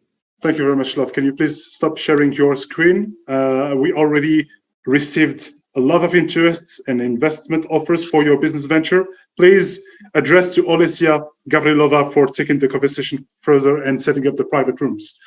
Thank you. Excellent. Thank you for your time. Thank you, Love. We have the managing director of the private office of His Highness Sheikh Ahmed bin Faisal Al Qasimi, Marcin Lapa, would like to make some comments. Please, Marcin. Thank you, Munir. I'd like to thank, first of all, His Highness Sheikh Ahmed, His Excellency Adnan Al-Nurani, and all of the guests. I'm really impressed about the startups that presented this evening. I wish you all good luck. And having another experts here during this panel, we discuss about the new opportunities that are coming. Of course, the world is changing like never before. And this new order giving us also the new opportunities. And those opportunities, us as a private office, we identify in many different industries. Those opportunities we identify, for example, in food delivery, food production, of course, real estate, it's always in there. We are so much focused in agriculture business, but on the other hand, we are so much focused on the financial and fintech businesses that are needed like anyway before this specific times. So what we bring to the table as a private office, our mission is to support the companies growing even in that difficult times. So whoever thinks that has a great technology, great solution, great services, you are always welcome to meet us and present your solution or technology. On the other hand, we are always open to extend our network and to invest in another opportunities. Right now, we are in the more than 22 different countries around the globe. That gives us a great perspective to identify the different speeds of the markets in different regions. And this is how we can help you guys growing in around the globe, in fact. So I wish all of the startups good luck. I wish all of the investors good luck as well. So thank you so much. Thank you once again, everyone, and let's continue. Thank you very much. Thank you very much to Marcin Lapa, Managing Director of our strategic partner, the private office of His Highness Sheikh Ahmed bin Faisal Al Qasimi. I think Mr. Ritosa, Sir Anthony Ritosa would like to make some few words before we move on to Mohamed Misadia for his project. Please, Sir Anthony Ritosa, please feel free to unmute your microphone and yes. Over to you. Thank you. Thank you for the opportunity. It's been very impressive pitches today and a lot of enthusiasm. I see a lot of good opportunities here. I think some of the best opportunities come from moments like this that we're seeing at the moment. And I always remember Churchill having a good quote saying, never let a good crisis go to waste. But it's been very, very good. Thank you. Thank you so much, Sir Antonio Ritosa. Timur, let's move on to next startup, Mohamed Misadia, representing. Mohamed, are you around? Yeah. Yes. Please, Mohamed. Hello, everyone. Thank you for giving us the opportunity. My name is Nuruddin, and here with me, Mohamed, and we are the founders.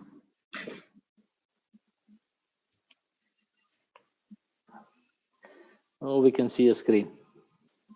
Can you see the screen? And all the files on the desktop. Today, we'd like to show you the next level of social media connectivity.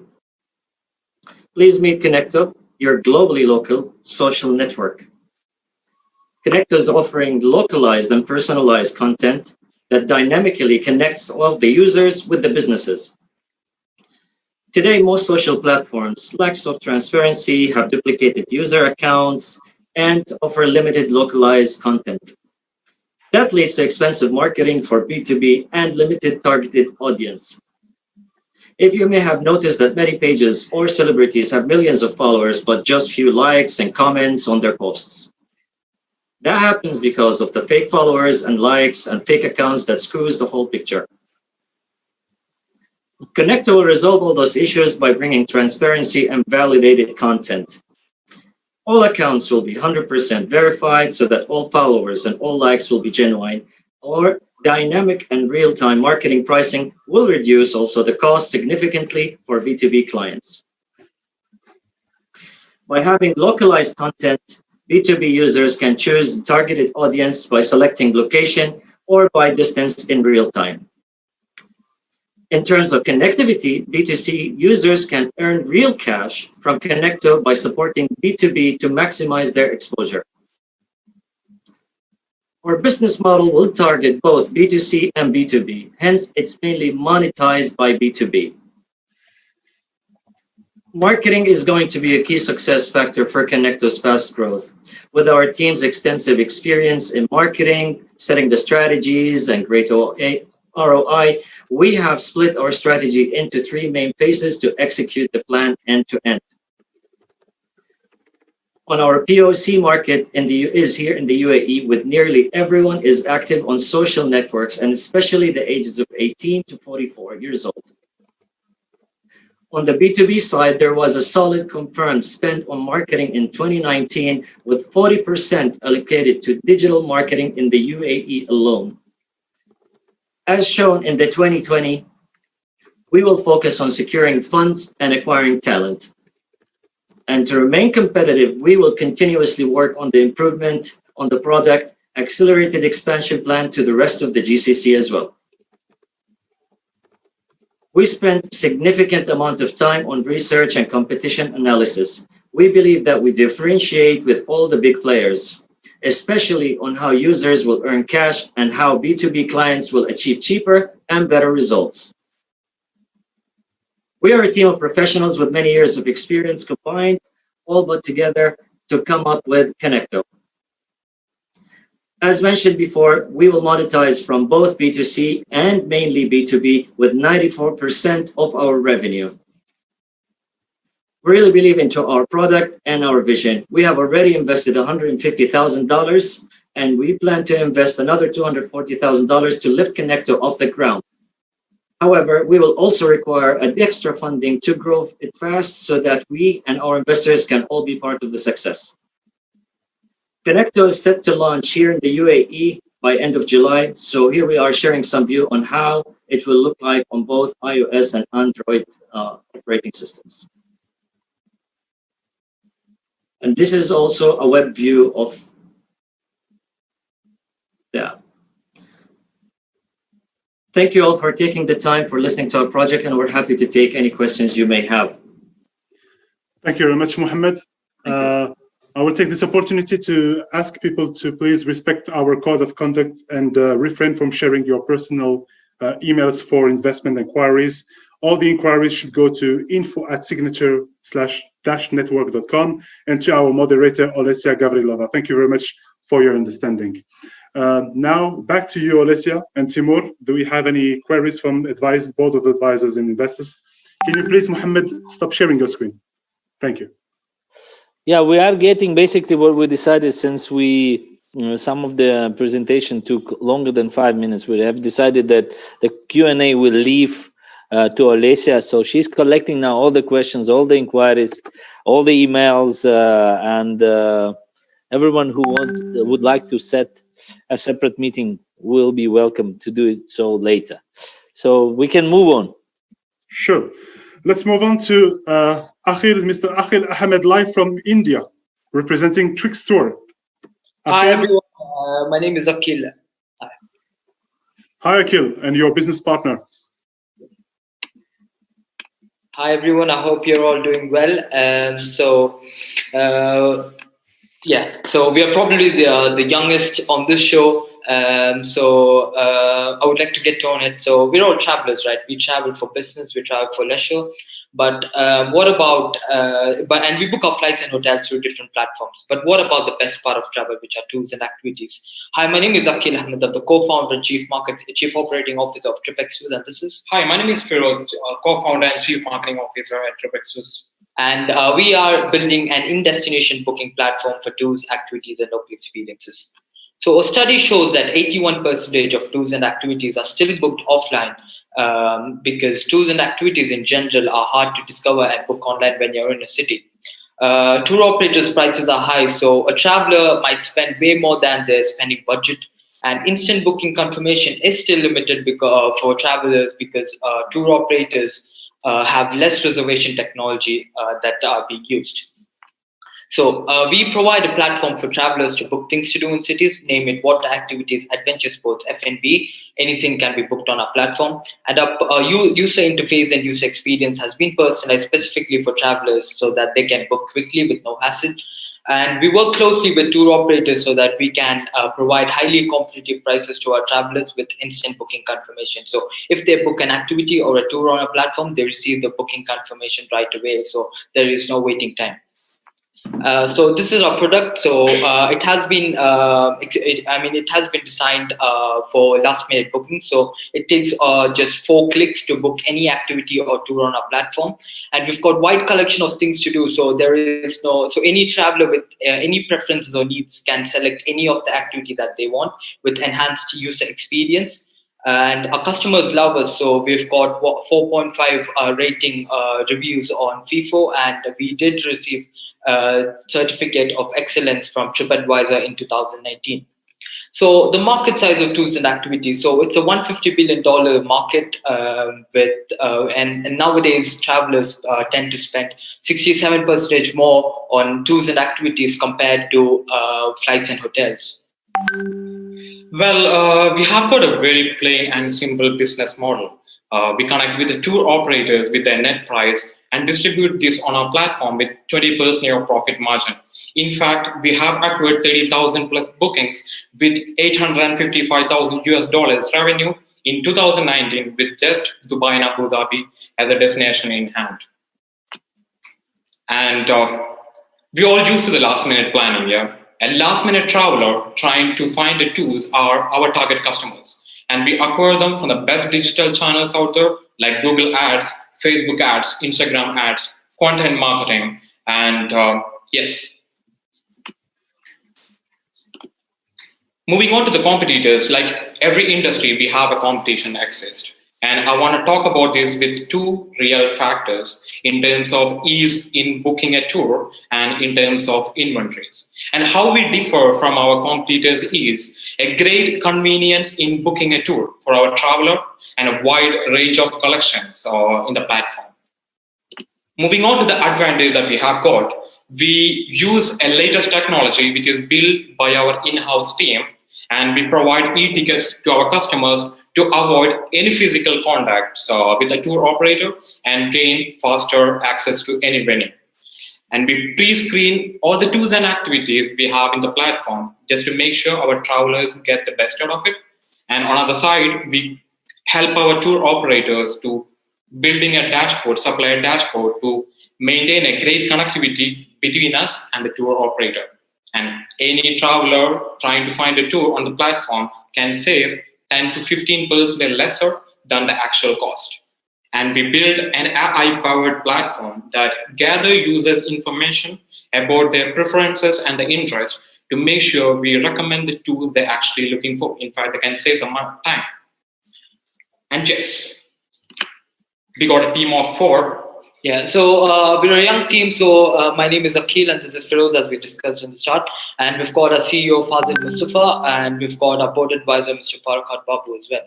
So moving on to financial planning, as we all know, due to COVID-19, the situation is very dynamic, but we are confident to tell that with just Dubai and Abu Dhabi as cities on our platform, in 2019, we had generated a revenue of $855, but in 2020, it declined because of the travel restrictions, the lockdowns, and all the issues that are going on now. But in 2021, we are expecting the bookings to go back to the pre-COVID levels, and in the year of 2022 and 2023, with new cities on our platform, we are expecting a huge increase in bookings and in revenue.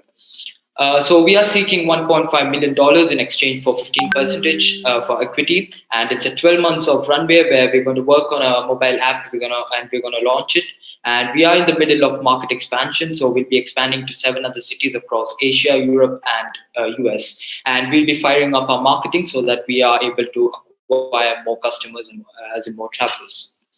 So overall, it's a $150 billion market, and we have proved a significant traction with just Dubai and Abu Dhabi, as discussed earlier, and with the help of a great team on board, and we are raising $1.5 million. Thank you so much, and we're ready to answer any questions that are provided. Thank you very much, Akhil Ahmed from Trickstore.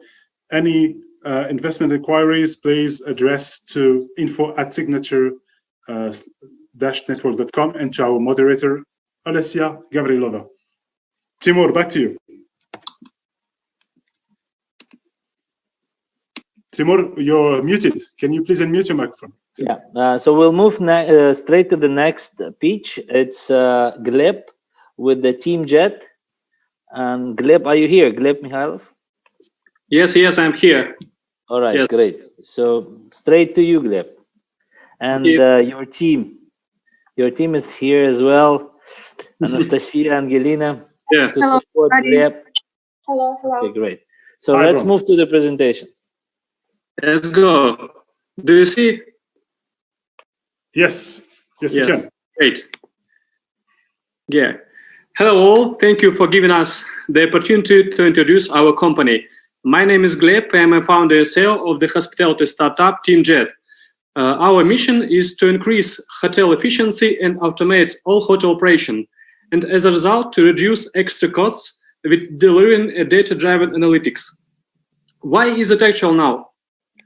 The most of the hotels worldwide are still using old communication tools as walkie-talkie, decks, cell phones, and manage of all hotel operation with them. As a result, the staff make mistakes and easily forget about important things.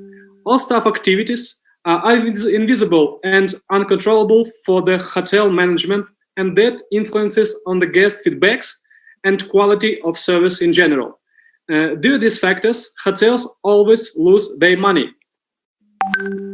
In addition, as we know, COVID pandemic affected hotels significantly, and hotels begin to find the ways to reduce their costs and search for solutions for automation of hotel operation. That's why this is the right time for the Team Jet. We developed the platform which transfers all hotel operations to online. Team Jet automates main routine procedures and delivers all staff analytics for the hotel management. A hotel knows all weak points and knows how to reduce operational costs and how to control the compliance of the hotel standards. We began to operate as a company in April of 2019 and made a revenue over $200,000 for today and continue to grow. Now more than 250 hotels of the top international brands are working with us. This is the main proof of our business success and real demonstration of our value for the industry. Team Jet business model is a recurring subscription with basic price and additional prices for important features, which we sell when hotels have already started to use basic package. It's very flexible business model and very convenient for any hotel worldwide. How we are planning to grow fast and cover international markets? We are using several distribution channels. The first channel is the international hotel brands, where we successfully implemented the Team Jet with further scaling. We have already signed the contracts with IG, Accor, Hilton, Lotte, and other big brands. The second channel is the worldwide partnership with main property management system providers as a platform that gives them an additional value. The third channel is the partnership with global integrators in hospitality. And fourthly, we are planning to be an exhibitor of the main hospitality events. We have some competitors, and mostly they are focused on the USA market and cover only 7% of the global market. And other market over $7 billion is free. Our main advantage that we are using machine learning for the automation of hotel operations. And we also provide the fast online setup for every hotel. These abilities allow us to scale faster than our competitors. We're easy to use for the hotel staff, and we are open for any integrations with all hospitality ecosystem. Our team has a great mix of the experience in startup growth and hospitality industry. It's very important for business success. During next 18 months after fundraising, we are planning to make $2 million revenue and set up more than 1,300 hotels with entering the main markets such as the Middle East, Asia, and Europe. We have two scenarios of fundraising. The first scenario is $1 million of investment, which allow us to achieve $2 million revenue in the end of 2021 with entering the targeted markets. The second scenario is $1,700,000, which allow us to advance the TeamJet platform with guest experience system, which gives us an additional value over $1.5 million. Thank you very much. Thank you very much for your time, and we invite you to change the future of the hospitality with us. Thank you very much, Gleb, for your presentation. Back to you, Timur. Thank you, Timur and Gleb. Olesya. Thank you. So Thank can you you very please stop much, sharing Gleb. your presentation, Gleb? Yeah. Thank you. Okay, so who do we next move to? So let's move to... yeah, I can see there are several requests to continue the conversation Negotiations. with Gleb and his team. So Alessia, please note down those. Okay. We address to the board of advisors, investors. Please write to Olesya Gavrilova private chat for her to be able to gather all those inquiries for investment inquiries so that we can take further the private talks for the deals. But we are very glad that most of the startups have attracted an interest from our investors. That's really amazing. Let's move on next to Alexander Nikolai from Vintera TV. Alexander, are you around? Yes. Yes. Good evening, dear partners. Good evening. 1 second, please. By the way, just to add some credits to Vintera TV, they have helped us to get the translation over through their TV over to 10 million subscribers around the globe. Thank you. Many thanks, gentlemen, for the opportunity to join you on this show. So, good evening, dear partners. My name is Alex, and I'm representing Vintera TV technology company. And today I want to tell you about TV. 21st century is the time of the battle for the loyalty and attention of your audience. Something is in trend and something is out of trend, but TV still is one of the most popular channels of communication and entertainment in the world. So let's get deeply into our platform. We are not classical pre-seed startup. We are already worldwide with positive cash flow. We are successfully using hybrid business model and get money from advertising plus paid content. And of course, our main market is B2C. It's our viewers. But we are really strong on B2B market too. We are working with TV broadcasters, IPTV providers, advertising agencies, and big advertising aggregators. Vintera TV right now, it's 4 million householders, it's 10 million viewers coverage all around the world, and it's 3 hours average time per one user per 1 day. When I talk about our audience, for me, it's very important that it's not only Russia. Russia takes only 36% on our map. We have a good result in Baltic countries, in European countries, in Israel, and a local community in North America, United States, and of course, Canada. And if you look about our device distribution, you will see that our main track is smart TV, like that. The second is mobile platforms, iOS and Android, and the rest is. Our team has a huge background in TV industry, and especially our CEO has more than 25 years experience in telecommunication business. Vintera TV is a multi-screen online TV platform, so our market is online video. And as you know, it is a very scalable and growing market. And especially in case of the pandemic, when people need to stay at home and spend a lot of free time in front of the screen, doesn't matter what the platform they got at their householders. But of course, this is really competitive market. And we got a lot of nice projects from United States, from India, from Europe, doesn't matter. But we know who we are, and we know how to do this business good because our platform developed with passion and love for details. And really important thing that we are working only on legal field. We have 14 registration as a mass media and 11 universal broadcasting licenses. And especially we have special thing like Skolkovo Innovation Resident. It's absolutely tax benefits for the innovative company that who we are. And why we're here? Of course, we're looking for strategic partners and investment.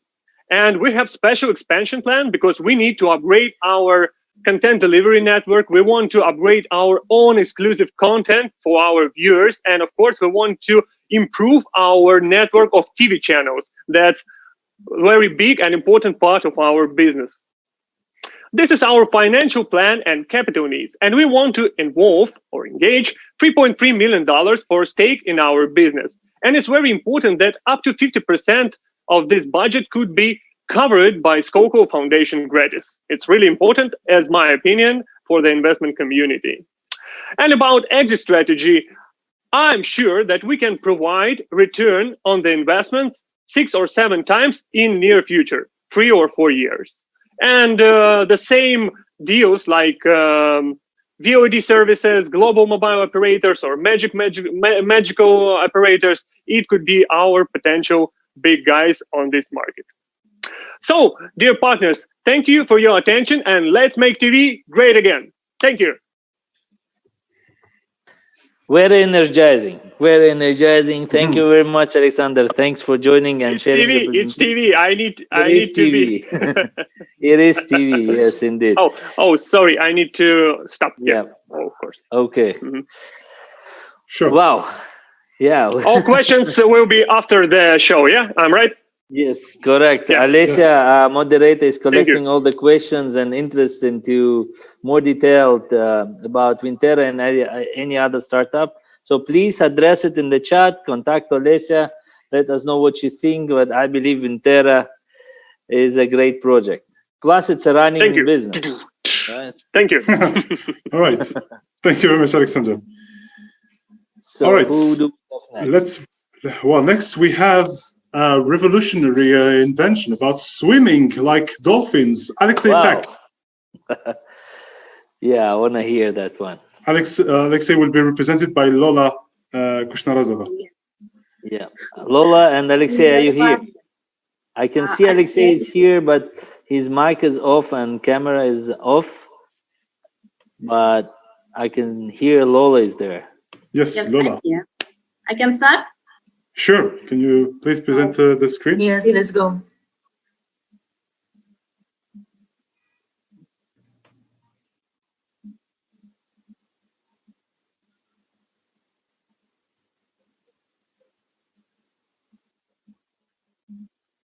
Okay.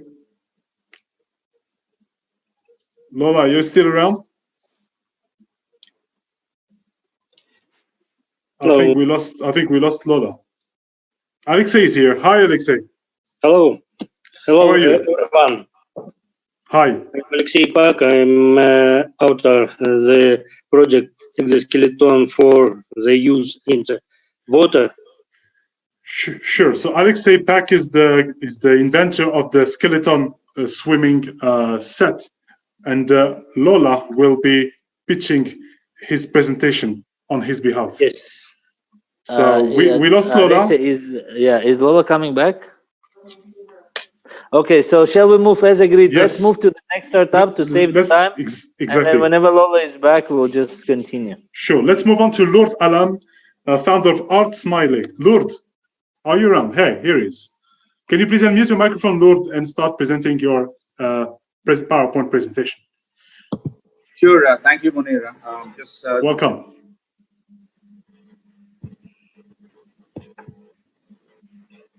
Wait 1 second. We'll wait 5 seconds and move to the next startup.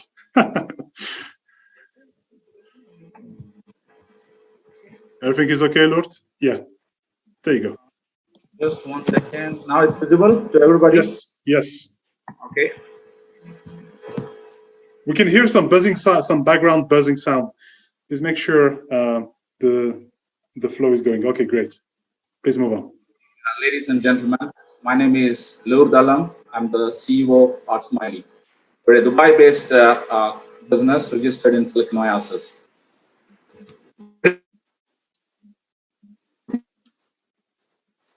Lord, we cannot hear you. Lord, the sound from your side is disconnecting. Can you please try to fix the sound issue?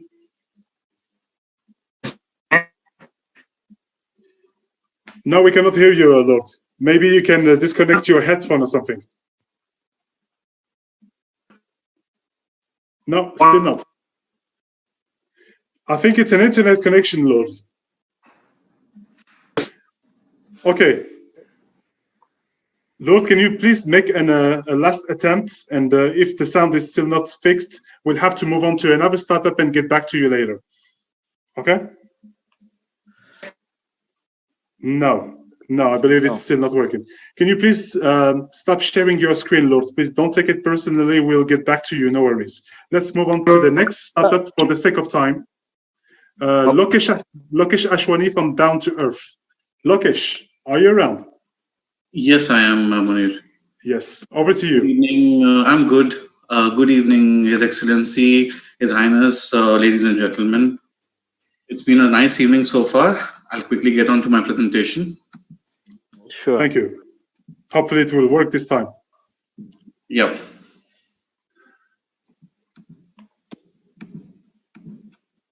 Okay. Once again, good evening. My name is Lokesh Aswani and I'm representing a company by the name Down to Earth. We are into organic food products based here in Dubai. Since the last 9 years, we have set up in 2011. And since then, we have seen a series of achievements that have come across to us. We have, under the same brand, we have increased from just a handful of products to about 175 products, which we are sourcing from 6 different countries. And all of them are certified organic. We have our own company-owned store, and we are predominantly quite strong in the HoReCa segment.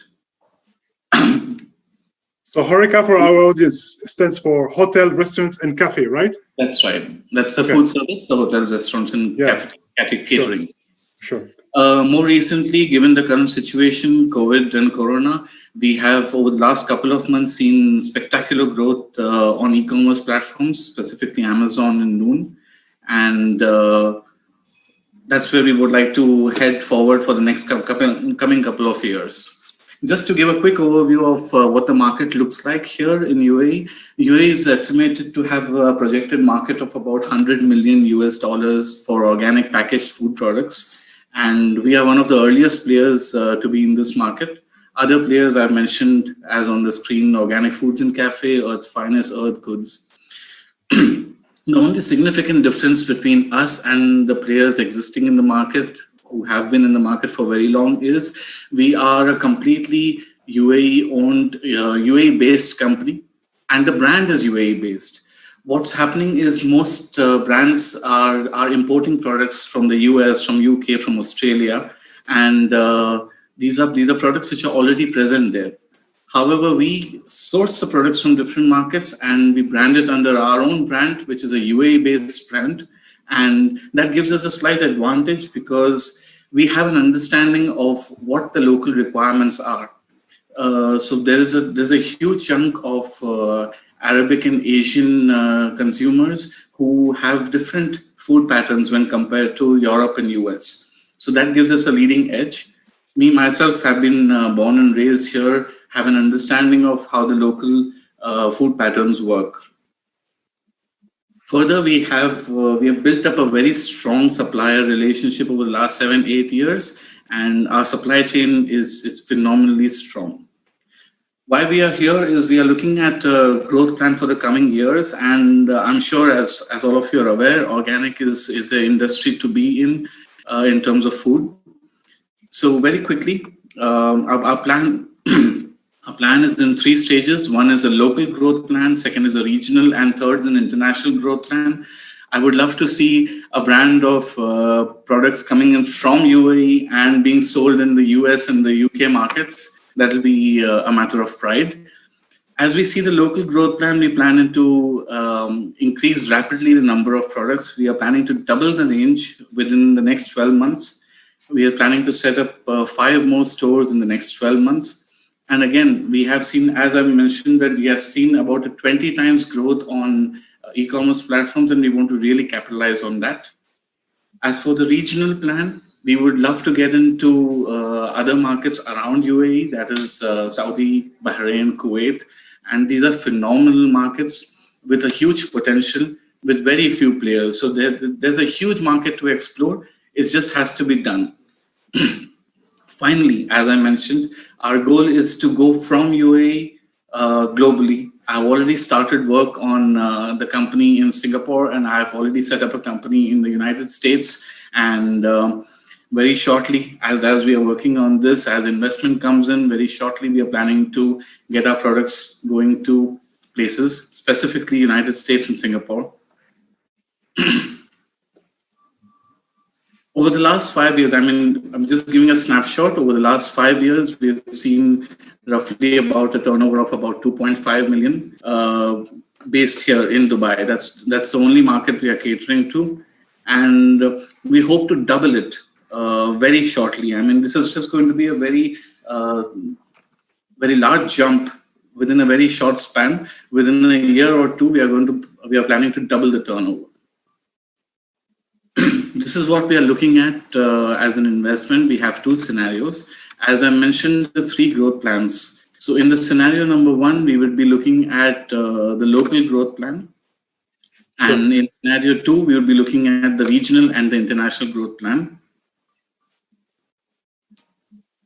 The scenario 1 is about 1.5 million, and the scenario is about scenario 2 is about 2.5 million. That is in UAE dirhams.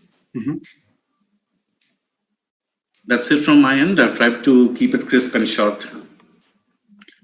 Thank you very much. That was Lokesh Ashwani from Down to Earth Organic Products. Lokesh, have you secured any contract with any hypermarket, supermarket stores? Can you please mention to the audience? We're working with Spinneys and Choitrams, Monir. We would love to get into Carrefour's, but not yet.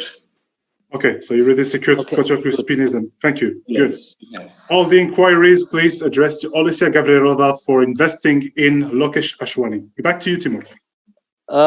Just a small note to support everyone who already presented their startups, so still waiting to present.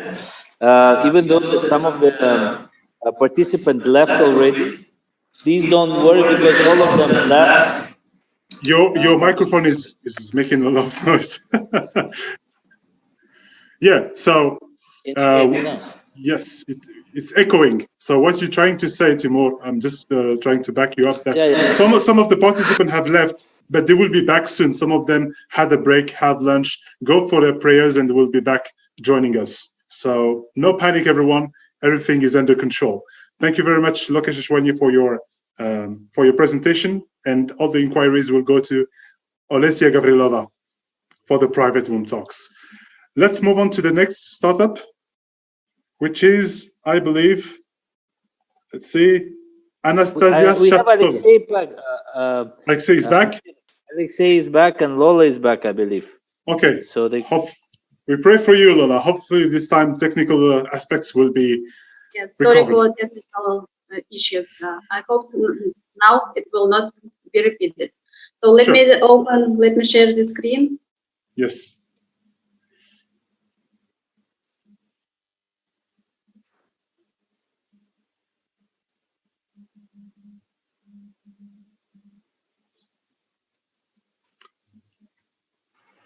Is it visible now? Everything is okay? We're connected? Yes.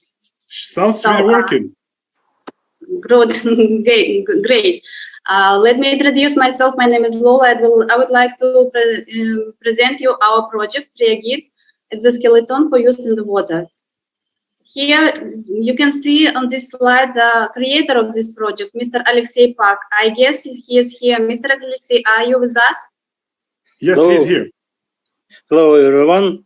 I'm Alexey Pak. I present our project, Reagit project exoskeleton for the use in the water. Yes, so let me continue. Sure. Ever since people always wanted to swim and swim quickly. Our project, the exoskeleton Reagit, is aimed at creating a device that would enhance human capabilities. Swimmer can swim faster and longer with an exoskeleton. On this slide, you can see the kinematic model. Those who swim with flippers can understand that with flippers it's much easier to swim than without them. Swimming at 20-30 kilometers per hour is quite possible for a human. All you need is an external source of strength, which is available with our exoskeleton. When we started to work on this project, it was clear that there are other creators who also work in this field. We learned from public sources that this project is only at the level of sketches and belongs only to military technology. So far, this is the only information which we have. So we started to work on two things, the exoskeleton with mono flipper, which is shown here on this slide, and with two flippers. How we are planning to get into the market? To get into the market, we are planning to collaborate with famous athletes who will be interested in our project. For example, Michael Phelps. After finishing his sports career, it is a good opportunity for him to reveal his career, and our business offer will be very profitable for him. Maybe upon this collaboration, we will create a new sport in Olympic Games. Since we didn't find any analogs to our project, we decided to compare our project with sport gadgets and aquatic entertainment devices. Here on this slide, you can see different models of different devices. And based on this comparison, we realized the benefits of our idea is really great. Our exoskeleton will be controlled by swimmers' muscles and will enhance swimmers' physical capacity. Comparing in details, comparison of the exoskeleton with the Seabob, for example, this device has a power of starting from 2 and 5 kilowatts, the engine of this device, 2 and 5 kilowatts. And speed will be up to 14 kilometers only. But our exoskeleton has the power 1 and 5 kilowatts, and you can reach speed 20-30 kilometers per hour, depending on swimmers' training. So our business model, we are planning to open an assembly factory in Dubai because it's more convenient in terms of logistics and proximity to the countries which has access to open water. Spare parts we are planning to buy from Russia and China. Once we'll start our sales, we're expecting competitors also, and we are ready to meet the demand and produce of new modification of exoskeleton on constant base. Our financial planning, within 5 years, we are planning to expect profit about 37 millions. And this forecast is rather pessimistic because we are expecting more. Our device is really unique and there are no any other analogs in the world. Investment which we are needed amount is around $350,000 for the beginning. After first sale, we can understand whether this amount of investment is not enough or we need more. And approval of our project, we already get a lot of confirmation of approval of our project. For example, the Foundation of Advanced Research under the Russian Ministry of Defense. Such organizations like Marinette Industries, which is a maritime industry and autonomous non-profit organization, which supports development of 5 technologies. They also approved our device, and they realized that our project is really good, and they're ready to support us in applying for any different grants. Free Diving Association also, they approved our device, and they're ready to take part in researches and testing, and ready to present this device on their official events. And coming back to our team, in the middle of this photo, you can see the creator of our, thank you very much, the creator of this project, and we are ready to increase our team. Thank you so much, Lola. And Alexei Pak. Thank you very much. For the skeleton swimming revolution. So great presentation.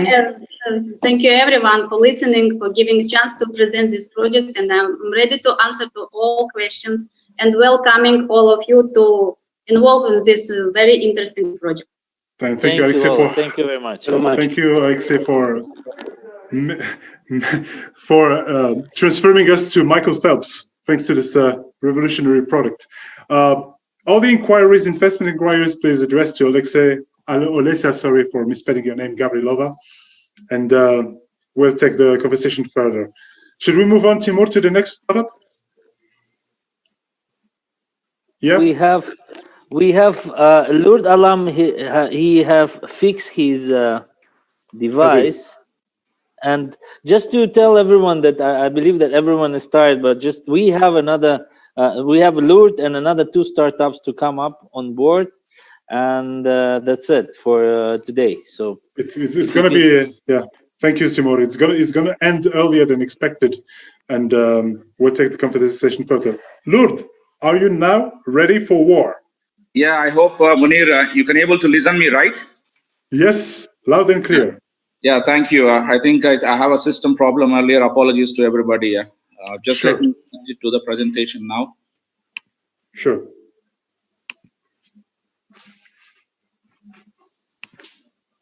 There you go. I'm glad you sorted your issues. Yeah, thank you. Thanks for that. Good evening, ladies and gentlemen. My name is Lourdes Alam. I'm the CEO of ArtSmiley. The traditional art market is predominantly controlled by art galleries, which are always not accessible to upcoming artists. They are often perceived as high-end, high-cost spaces only suited for few. As this leaves, emerging artists have no easy way to sell their arts and gain exposure. On the other side, finding good quality and affordable pieces of artworks is not always easy. Also, there are no economical options for those who want to decorate their walls on a regular basis. Good news, ArtSmiley addresses these problems. ArtSmiley is a multi-sided online community where we connect both artists and art buyers together in one platform. Artists can sell and rent their paintings, and buyers can view, buy, or rent their choice of painting from large collection. We consider ourselves as Amazon of artworks. Our platform is very user-friendly, where artists can register their profiles and upload their artworks. It goes to the curator for approval, then it will be submitted to the public domain. Art buyers can search their favorite artwork and buy in within few clicks. And the painting can be delivered to their doorsteps without any hassle.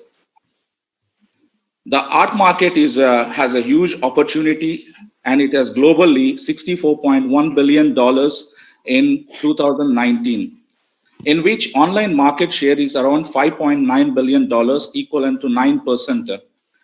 And ArtSmiley is targeting 1% of this market in next 5 years, which is equivalent to $59 million.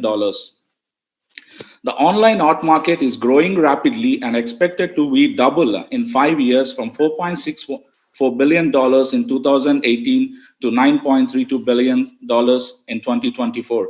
And after COVID, the situation will be much faster to grow into, a lot of galleries are closing down, and I believe the online market is the future and it grows much faster. And on the other side, we have art decor. Wall art decor market is around $51 billion in 2018, expected to grow 9% in the next 5 years. And ArtSmiley products, actually complement and reach out to the broader sector of audience in wall art decor as well. Our business model is very simple. We take commission on every transaction. We take 35% commission on each sale of the painting and 50% commission on art rentals. We expected to make 37,000 transactions in the next 5 years, and each transaction at an average value of $1,600. That is equivalent to $59 million. And this is our projected revenue in the next 5 years. Our market adoption strategy lies in 3 pillars. The main purpose of these is actually to increase our audience and reach out to the more art buyers from home decor to the corporate businesses. And we would love to participate in art fairs and to also partnership with artists, art galleries, and auction houses. We also have a team of digital marketing, and we will be more focused on digital marketing, especially social media, Google AdWords, email marketing, etc. All this will result in increasing our art buyers and help us to reach out to the collectors, art buyers, and also to number of artists around the world. We have different types of competitors in different segments. However, both online and offline. In online, we mainly considered as our competitors Saatchi Art from US and Art.com from US, and also Artsy from UK and Rise Art from UK. There are on the higher end like Sotheby's and Christie's are the high-end auction platforms. However, ArtSmiley will be competing at the lower end fine art. ArtSmiley competitive advantage. We are first to market in the art rentals in the region, and we also have collaborations with universities and colleges and local communities to showcase unique and unseen works from the hidden talent. We also would love to use blockchain technology to authenticate art to ensure that the transparency in the art is, it is there, and we ensure the authenticity. And we have an experienced team of people, and we have an average 15 years experience in each of our business domain. And we also have a team of curator across the regions who is headed by Vikash Kumar. He's our art curator and consultant who help us and who also screen all the paintings that are displayed in our platform. With the availability of funds, ArtSmiley expected to make a revenue of $2 million in year 1, and it's expected to grow over $60 million in year 5, with a compound annual growth rate of 131% in revenue and 105% in profits. And we expect it to make an internal rate of return of 51%. ArtSmiley is looking for an investment of $1 million to finance 12 months of operations and to achieve 1,200 transactions in ArtSmiley, that is relates to over $2 million of revenue. The funds will be mainly used for upgrade of our website and app development with the use of latest technologies, including AI and blockchain, and also to do on marketing and promotions. We also like to hire critical resources in the IT. Overall, ArtSmiley having early traction. We're already started generating revenues, and we have over 1,300 artists from 50 countries. ArtSmiley business is easily scalable globally, and with the adoption of blockchain and AI technologies, will have competitive edge. Being first to introduce an art rentals into the market will put us ahead of our competition. In conclusion, ArtSmiley is well positioned to lead the market, considering the growth of online market and lack of similar options in the Middle East and South Asia. Thank you. Thank you very much, Noor Dalan from ArtSmiley. Great presentation.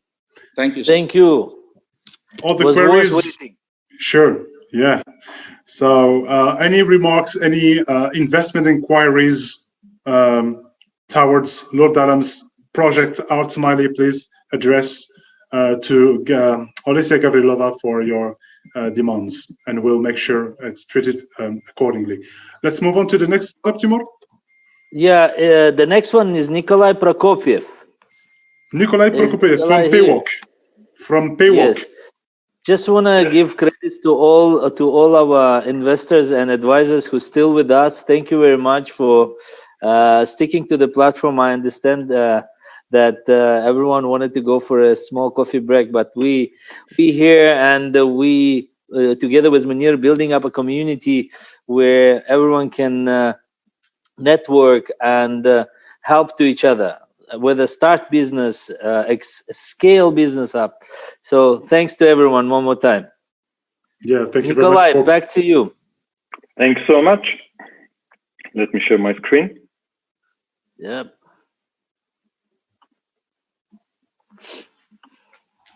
Nikolai Prokopiev from Paywalk. Good evening, everyone. Thank you for the chance to present, and I hope you're going to enjoy the presentation. So my name is Nikolai Prokopiev. I'm the founder and CEO of Paywalk. And the issue which we found and we are challenging is that with the COVID pandemic, the COVID-19 pandemic, we saw that organizations across the globe are not quite ready to provide their set of services in a digital manner. And some of the reasons we have identified are the costs associated with integration, as well as the complexity and the long-lasting process of the integration, as well, and last but not least, is the relatively high cost per digital transaction. And in order to solve all those issues and challenges, we have created a B2B SaaS platform that works as a digital service provider, and we bring all the market leaders into a single platform for KYC and AML, e-signature, open banking payments, and BaaS services. And in order to do that, we also give you tools for our customers to integrate with us as a SDK catalog with all the APIs you need, a white label solution for mobile and web, and a self-service portal to manage your services. Our business model is quite straightforward. We are across all services we are offering, like digital, open banking, BaaS, and payments. We have a main transaction fee, as well as one-time setup fee, and an annual fee. Our market that we are currently in is estimated approximately of 10 billion euro, and the growth is expected to go to up to 45 billion euro in just 6 years' time. Our strategy to enter the market, and we are originally targeting Switzerland, UK, Luxembourg, US, and the Middle East, is a mixture of networking, in-house marketing, email, and paid brand promotion, as well as strongly using the digital channels and the social media. Our competitors, some of them listed here, like the Zobet, Relay, or Reapily, are already established brands on the market. However, they are focusing only on providing one or two services, and we are offering, as you can see in our competitive advantages, we are a first mover to offer a SaaS platform that acts as a service aggregator. Our company is based in Luxembourg, one of the few countries still in the world with a credit rating of AAA. It's politically stable, and it has one of the most secure data centers in the world. Last but not least, our team has 18+ years of experience in delivering various projects for big organizations like ING, UBS, UNICEF, and so on. Our financial planning is that in year 5, we will reach a revenue of approximately 10 million US dollars and net profit of approximately 5 million. We are looking for an investment of 700,000 euro against approximately 8% equity to cover and to finish development and integration, our infrastructure, set up sales and marketing, make sure that we are legal and compliant and ready to onboard our first customers. Also, please here meet the team, myself, Alexander Yovchev, and Nikola Tanev, who are the technology and the media side. Overall, as mentioned, Paywalk is based in Luxembourg, so we are regulated by Luxembourg laws and EU regulations. And the product is a first mover SaaS platform that works as a service aggregator for digital services in the fintech area. Thanks so much for joining. Thank you, Nikolai. If you can please stop sharing your presentation. All the questions related to Nikolai Prokopiev's project should please go to Alessia Gavrilova, our moderator, and such as the investment deals and offers. Thank you very much, Nikolai, for your presentation. Back to you, Timur. Thank you. Should we move on to the next step? Yes, as I can see some sleepy faces. No, we're still on. Coffee. Yeah, of course we are on. Coffee. Yeah, you're all welcome to grab the coffee. Energy drink. Yes. Okay, so who do we have next? So next, I believe from if I'm not mistaken, Nikita from Poland. Nikita Gulin. Hi, Nikita. Hi. How are you? Hi, everyone. Hi. Yeah, I'm good. Thank you. I'm in Berlin, in Germany. Oh, in Germany. Okay, sorry. Yes. Nikita has requested, you requested to do it earlier, so you are doing it earlier. Perfect. Yeah, that sounds fantastic. Right. Well, without further ado, let me share my screen. Yeah. Patient, and it's loading. Fingers crossed. I'm going to.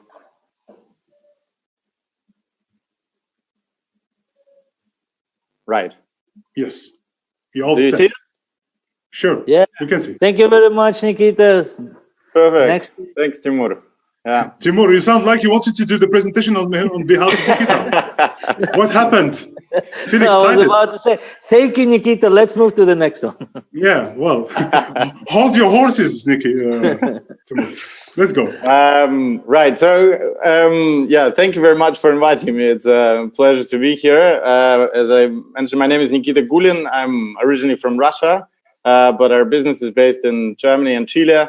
And we work in climate analytics, specifically applied to agriculture and food supply chain.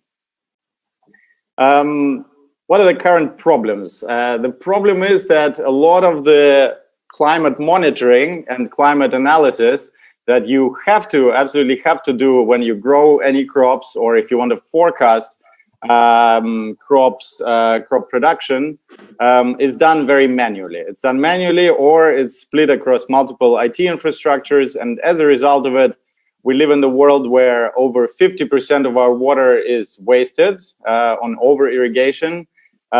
Just in Europe in 2017, 3.3 billion euros were lost to frost. And about 40% of our crops are lost, or food production is lost in the supply chain because of poor planning. The solution is quite straightforward, is to monitor, analyze, and make forecasts based on microclimate information from the field.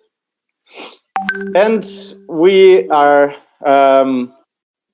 we're advancing this topic through a patented soil sensor, and I have it here. I can show it to you. It's a soil moisture and soil temperature sensor.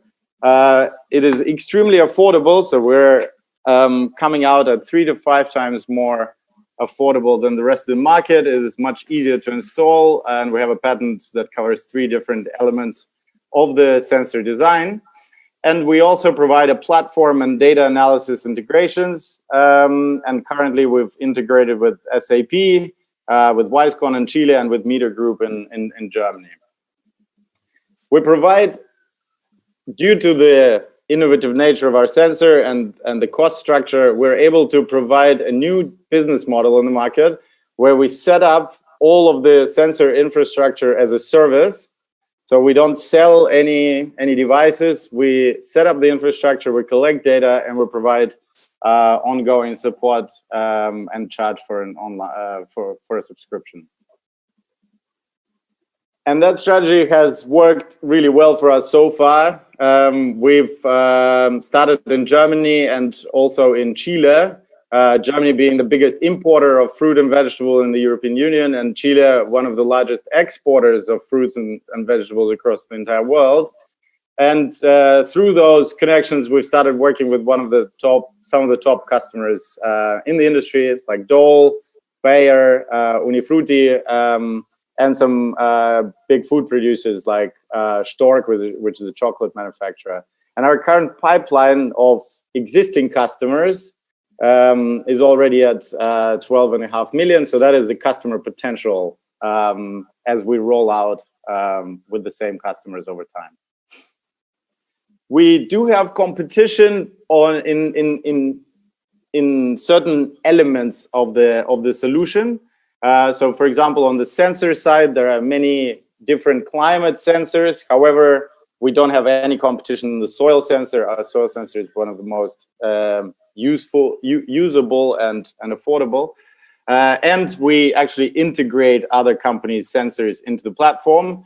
And microclimate effects on supply chains is a very new topic. There are a couple of startups, Trellis or Service, that do it on a macro scale. So analyzing kind of satellite level view. We do it on plot level. So wherever you grow, we provide analysis per your specific variety in these microclimate conditions that are facing it. The way we differentiate, again, we integrate our climate analytics with different ERP systems. Like I mentioned, SAP is one example. We provide a much more affordable entrance to start working with technology. And therefore, that accelerates our rollout.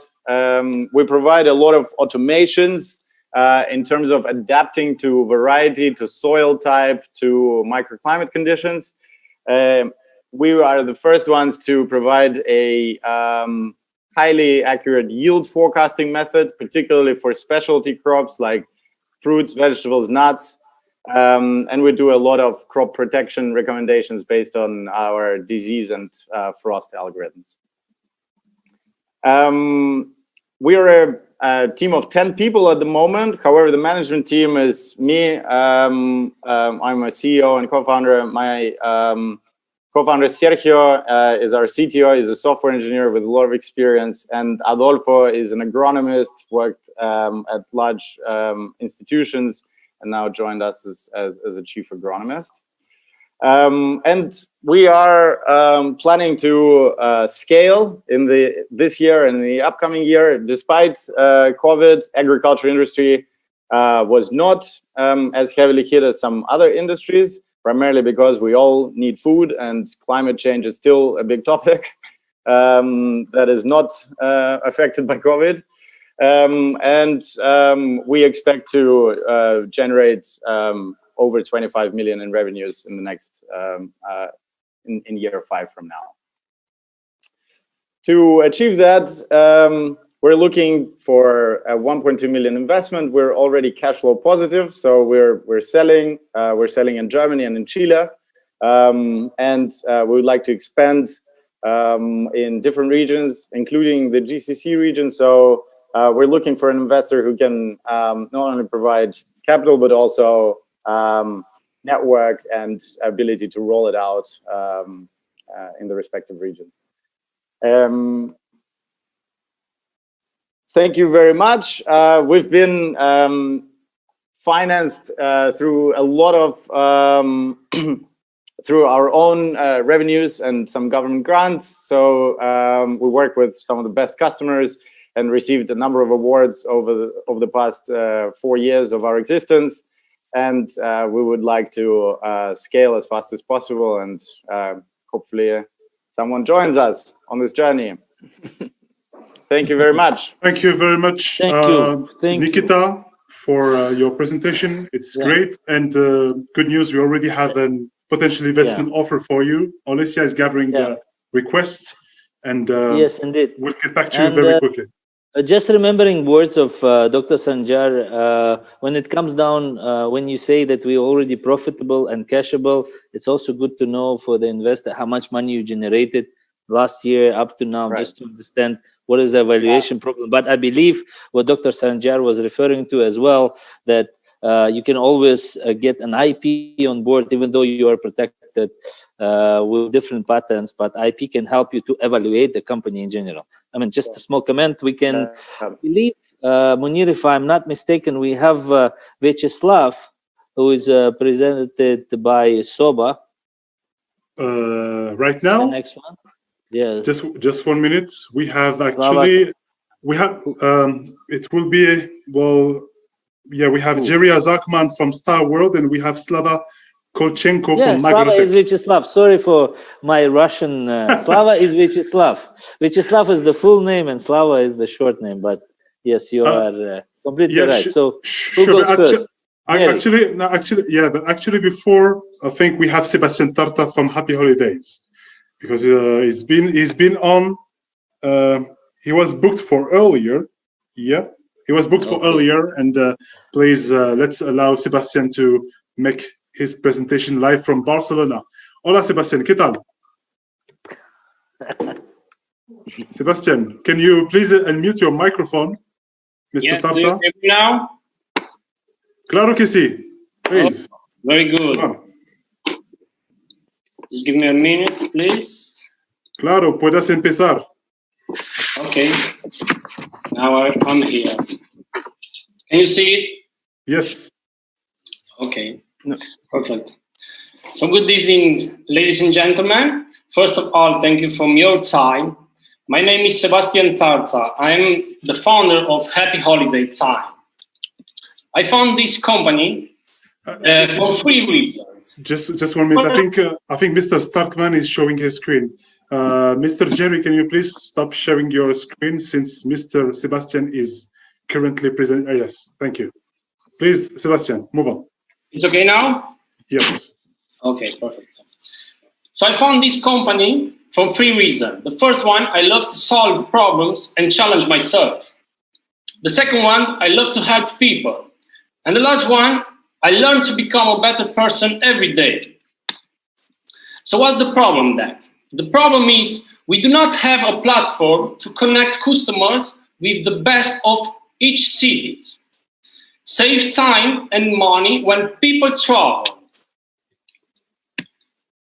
The solutions, any problem in the world have a solution.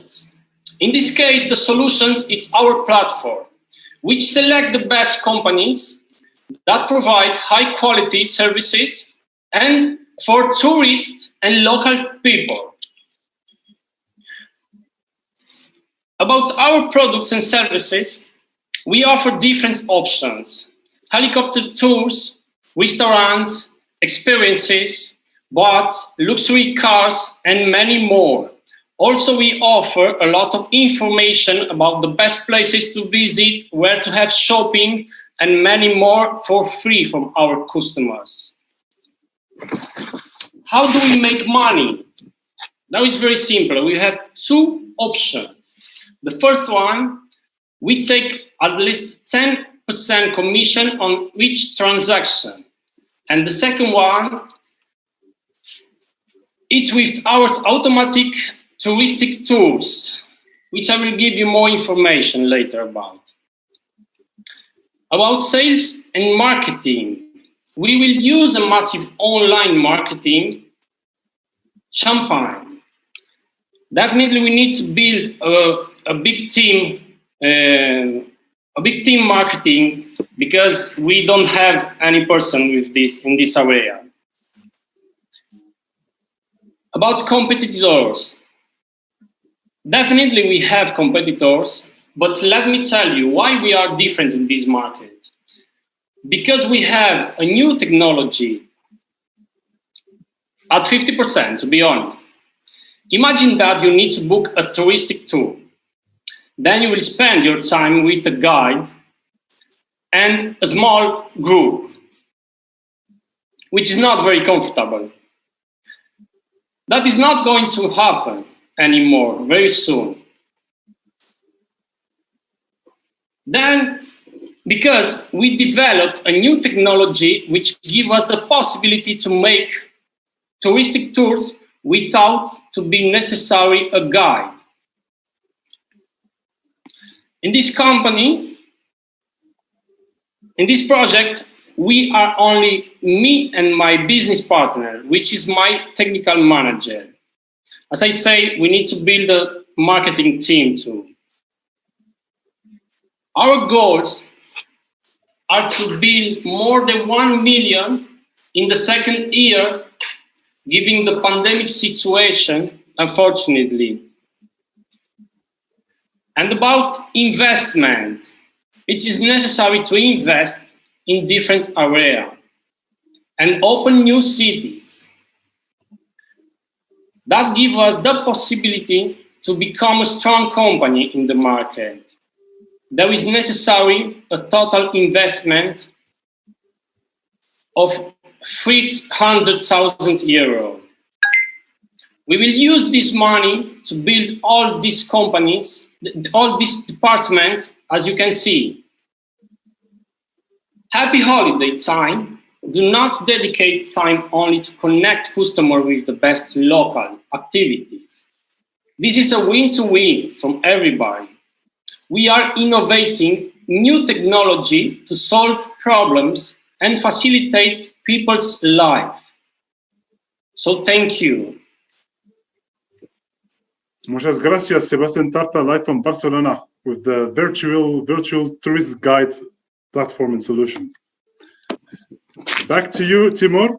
Can you please just wanted to add, just wanted to add on behalf of Sebastian that there is a unique solution which he was not willing to share on public. He wanted to do it privately with the interested investor. Whoever is interested into travel and tourism market, yes, you can book a private room with him so he can share that finally.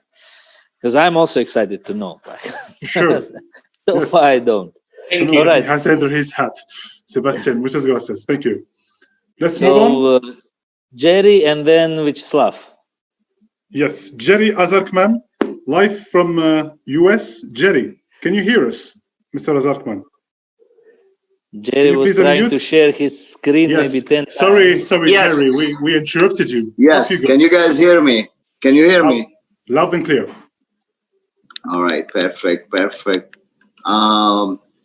Thank you very much, everybody. I'm the founder of Star Financials, a company in California that's expanding globally. Star Financial providing financial solution to underserved consumers, usually immigrant consumers. I started the company in 1976 here in the United States called Curacao. With my first transaction of $20, I provided credit to immigrant community. This concept grew up to be one of the largest in Southern California, helping the immigrant community, which is quite large. $2.2 billion in loans in 2014, all the way to 2014. 2.5 million consumers holding my credit card, and about 7 million credit application.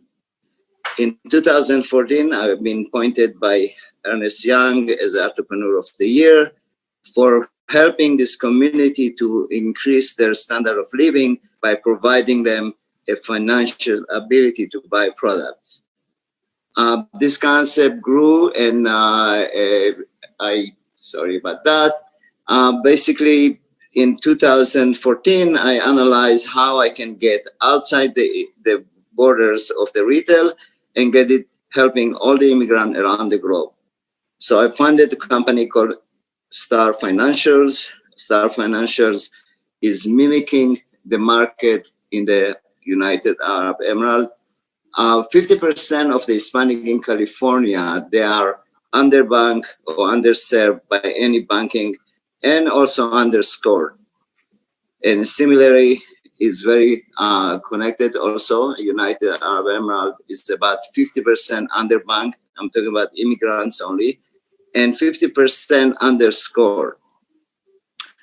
What is the solution that we have for this? For so many years of data mining, $2.2 billion in loans, 2.5 million consumers providing credit, give us a lot of abilities, a lot of data mining that we can get and predict behavior consumer and give them secured loan for them to buy products.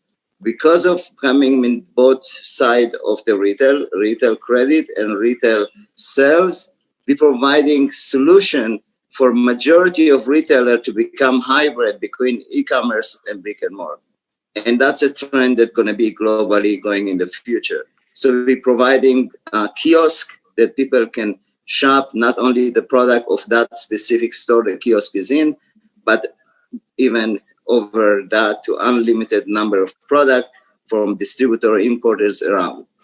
In the same time, application for the phone, and that can all on the online application, that those applications provide loans for people to buy goods on e-commerce and provide salesmen to provide the same financial ability to the consumer on the store. How this done? Obviously, with a $2.5 billion loan to 2.5 million consumers that we serve, we got a lot of data. We do a lot of data mining, and we create models of consumer behavior. And based on behavior, we provide loans that is based on three basic things, which is a stability of the consumer, ability to buy, and willingness to pay. Ability to pay and willingness to pay. Based to that, we give them a score, and that score is predicted very accurately. All right. Okay. So utilizing the data that Jerry's aggregated over the years, 42 years of experience, we fed that data to a cocktail of machine learning algorithms to train a machine learning model using this data to make automated credit decisions to determine credit worthiness of new applicants. So how it's physically done? So we develop application for cell phone, application for online, application for kiosk that's sitting in the store. In the product level, a consumer can see the product, how much is a monthly or bi-weekly or weekly payment that he can do. If he can afford it, he goes to the next stage. Instantly from that product level, application pops up. It takes us about 3 to 15 minutes to approve this consumer for the purchase of that product. The strategy entering the market, we have a special relationship in Dubai and the region to be practically in any location of retail or e-commerce. We can increase the average ticket for this community of immigrants by 2, 3, or 4 times, because we're giving them ability. So there's some consumer that walks in and in his pocket is $100 to buy, and he doesn't have credit to buy. He can buy probably up to $1,000 and using that $100 as a down payment for his bigger purchase. And how in the level of the product is a shot from our kiosk. The product showing you a low weekly payment or bi-weekly payment. He can adjust it to how long and what is the amount of purchase. And if you have a basket of variety of product, which goes higher, then the whole basket can be financed. Where is our target? Starting in Dubai, a big community, and growing to all United Emirate with great potential of the immigrant in this location, similar to Southern California, that we can give service. Investment. So we're seeking a $1 million investment to begin proof of concept. 81% of that will be going towards consumer loans. It's a very light operation. So with that $1 million investment, we're projecting a return on investment about 450%. Annualized return is about 235%. Given our experience, obviously this is a very cash-intensive operation. So, cash flow will be negative in the beginning, obviously, since you're going to be using that money to loan. And then over time, as payments start to increase, your cash flow will become positive. We have a great team, all educated in local university. Eric Zarkman, he's computer science, graduated in UC Santa Cruz. Ramses International Financing and International Accounting. Kevin, Artificial Intelligence Engineer. He's a master degree from NYU. He's developing all of our machine learning models. And we have Juan Contreras, who's our web developer. He's doing all of the user interfaces. He graduated from UCLA. And then we have Zulia Ordonez, who's our financing manager. She's the one who picks up the phone and collects the money. So, the whole group. She have call centers in Guatemala, in Costa Rica, Venezuela, and United States. With that, thank you very much. Thank you very much. Thank you very much, Jerry, for the presentation. Just to make sure, can you please stop sharing your screen, Mr. Jerry? Yeah, sure. Yeah. Just to clarify. 1 second. Yeah. Okay, just to clarify and to be clear, Several times in the slides in the presentation, we heard the word immigrants. Do you mean expats? Here we most address the word expats rather than immigrants, just for your information. Yes, correct. Correct. Sure. Yeah. Thank you. That's correct. Sure. Expats. Okay. So let's address to our board of investors, advisors. If you have any inquiries for Mr. Jerry Zakman, please address them to Olesia Gavrilova, and we'll arrange the private talks. Okay, so shall we move to our last but not the least startup with the agriculture field? It's Mr. Vyacheslav, who is presented by our dear partner SOBA. It's St. Petersburg Organization of Business Angels. Sure. Sorry for my Russian. Another agrotech. Yep. So Vyacheslav, are you here? Okay, Slava Kolomchik. Yes, I'm here. Good. Let's move to presentation. One second.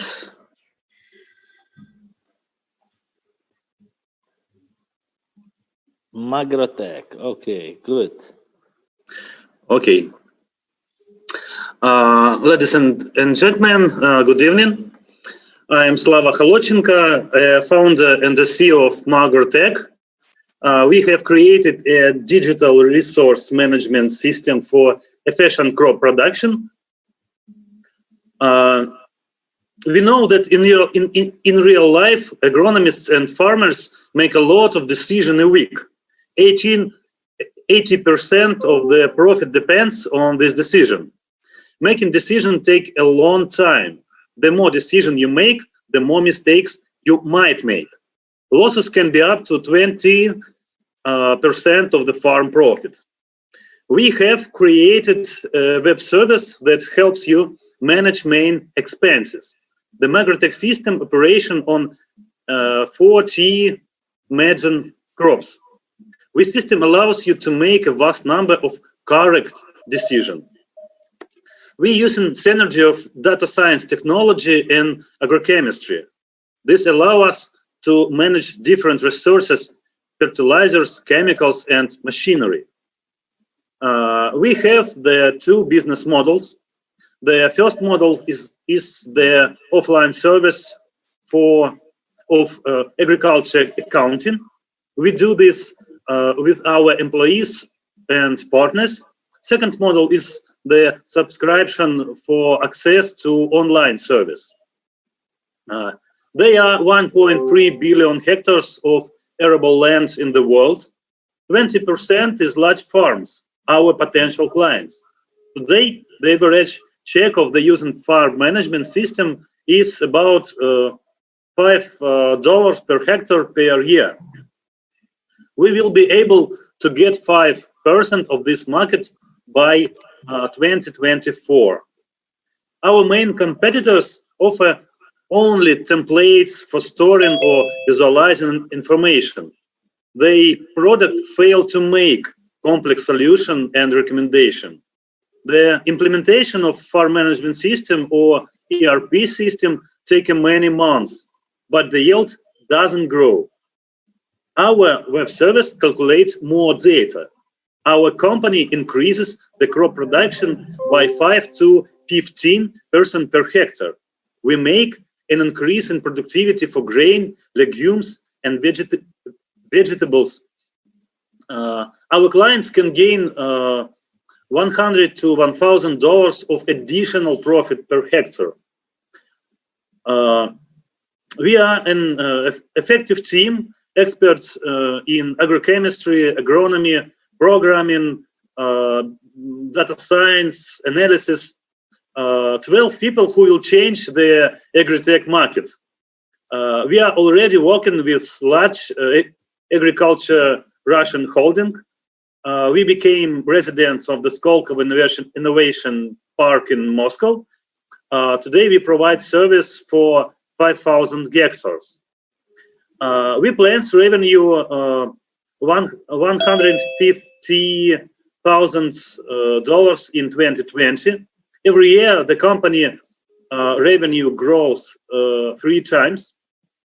Now we have a rate gross profit of 35%, and without including reinvestments, we are already profitable. We expect to work on 50 million hectares in 2024 and revenue of $100 million. They are the markets of South and North America and Australia. We are raising $1.2 million to enter the North American market. This will increase our revenue 100-fold and capitalization 20-fold. We expect the capitalization to grow from $5 million to $100 million in 3 years. Large chemical holdings are now showing interest in us. We are changing the global chemical sales market. We are confident that on this market you will gain. Thank you so much. Thank you very much, Slava. Slava. From Magrotech.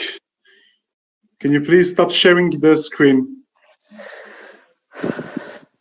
So. Thank you. So. Okay, so let me just take a 30-second of your time more, and then I'll pass word to Munir. Are we done for today, Munir? Do we have anyone? Yes, no, sounds like anyone. Okay, great. Sounds like we're done. Yeah. Sorry, so have you any question for me? There are, Vyacheslav, there are questions currently collected by Olesya. There is not just question, there is money also.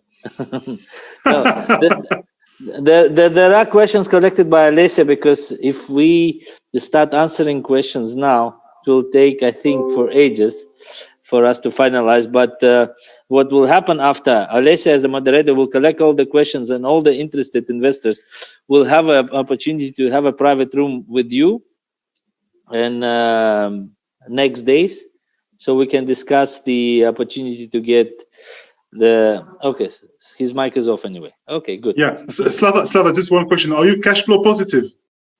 Yes, okay. We can. Okay. And as you said earlier on the pre-screening, that currently you already making up to 2020, you are closing 2020 with $200,000, right? No, about 150. 150. Okay, 50,000 more. Okay, good. Sure. Well, as I said, I want to give first credit to all of our listeners, visitors, viewers, advisors, investors who joined today's event and who stayed till this last moment. It was an amazing evening, and I personally liked several of the pitches, the way they were pitched. Obviously, me and Munir have seen all the presenter startups. My credit to all the pitchers that thanks for joining this late evening, and thanks for being ready on time. Thanks for all the audio and visual that had no problem. And from my side and Munir's side, I want to say that it's not over yet. Obviously, we'll stick to you until the end of the year. You will stay on our website, and we'll continue working with you guys and with the investor side to finalize the meetings privately with investors interested. And big credit to both of our teams, Munir's and myself, everyone who helped us make it happen today, everyone who contributed their time and energy. And as I can see on my other computer, that we're still live, and it is on Vintera TV. Thank you, Alexander, for that. So yeah, everyone who came, and a special thanks to our strategic partner, the private office of Sheikh Ahmed bin Faisal Al Qasimi, who supported the event, who also made a contribution of joining us today. Marcin Lapa is the managing director of the office. Thanks. That's it from my side. Munir, over to you. Thank you very much, Timur. Yes, actually, very emotional about today's event, which was a great success. We already having about 70% of interest in investing in this amazing and creative business ideas. So thanks again to our strategic partner, the private office of His Highness Sheikh Ahmed bin Faisal Al Qasimi. Thanks to you, Timur, for being part of this journey and being on the same vision. Our motto is to help people. So as Timur so rightly said, no one will be let down.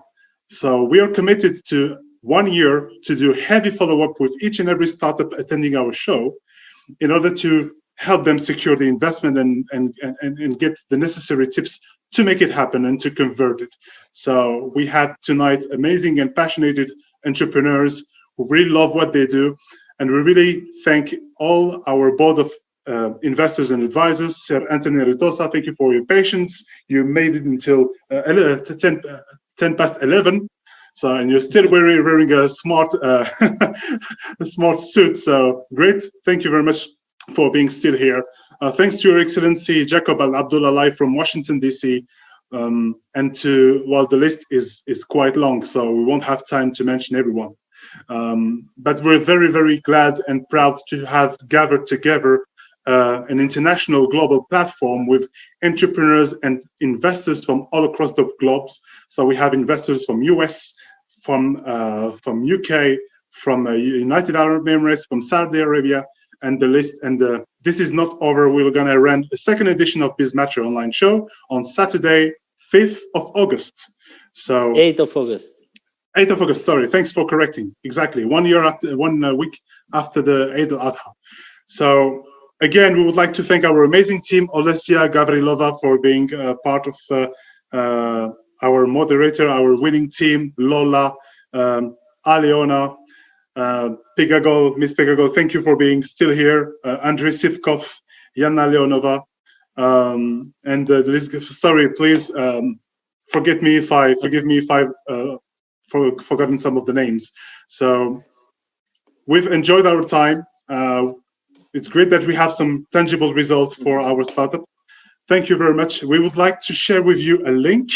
If you have enjoyed tonight, please feel free to leave us a testimonial on the Signature Network as website. well as if anyone would like to add anything, any comments, like for us to learn more, like how to make it better the next time, what should we consider? If any comments are more welcome.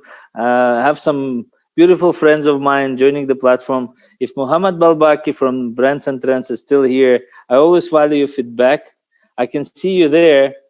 But anybody who wants to share your experience or any comments, you're most welcome to do so.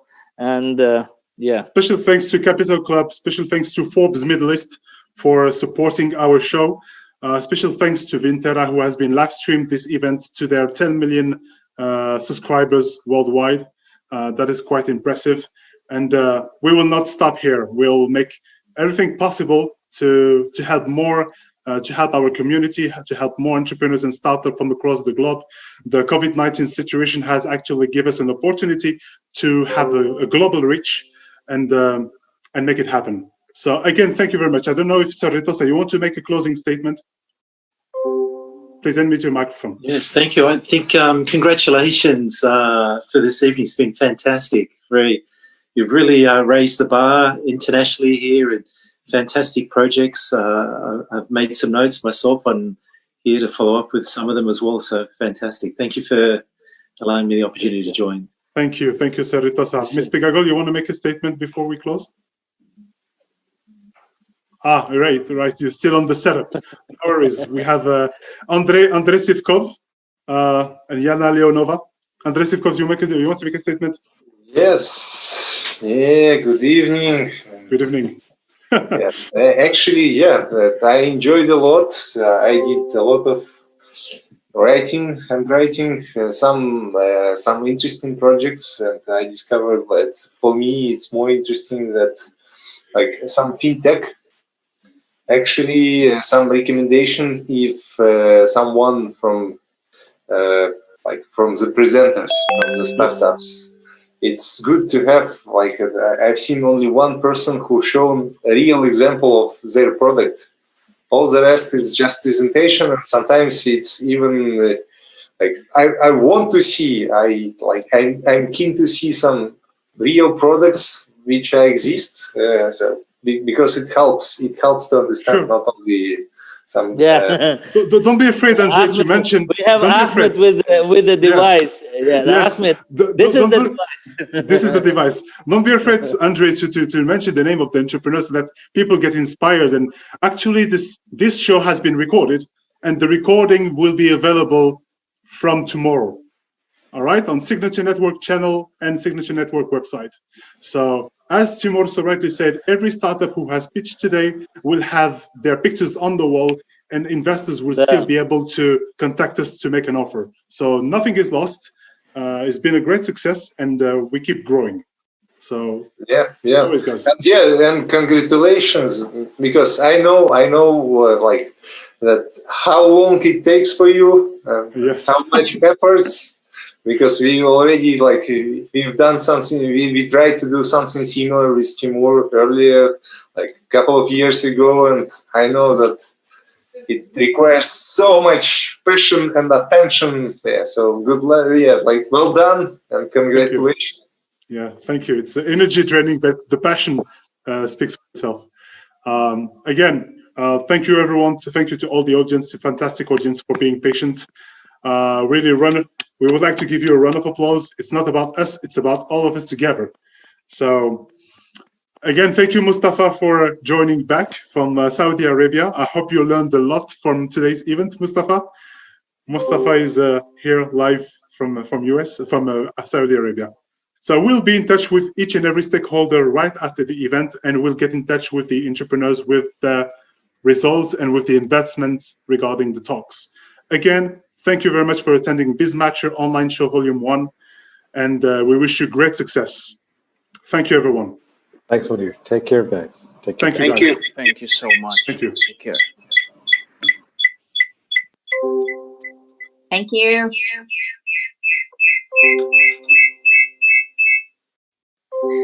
OMG.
How's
it going? You okay? Are you getting on? Who's behind you? Caroline. Oh, okay, love. Jesus. How's it going? What are you up to? I'm just gonna bring you here for a walk in a minute, just in the green. I want to try to her off her lead. Let's see how it goes. Yeah, no, yeah. Try and get her. I saw a kid that needed doing everything, so no, they're jumping around away before I. Yeah, How was your mark? interesting. It was interesting. Yeah, it was interesting. There was a few takeaways from it. That was the main thing. Just interesting to listen to people and how they present and types of industries that are being presentable and stuff. So yeah, no, definitely was worth the. It was worth a look. You know, it was boring, but it was worth a look. Yeah. Your spot is fine, honey. You don't have to keep moving.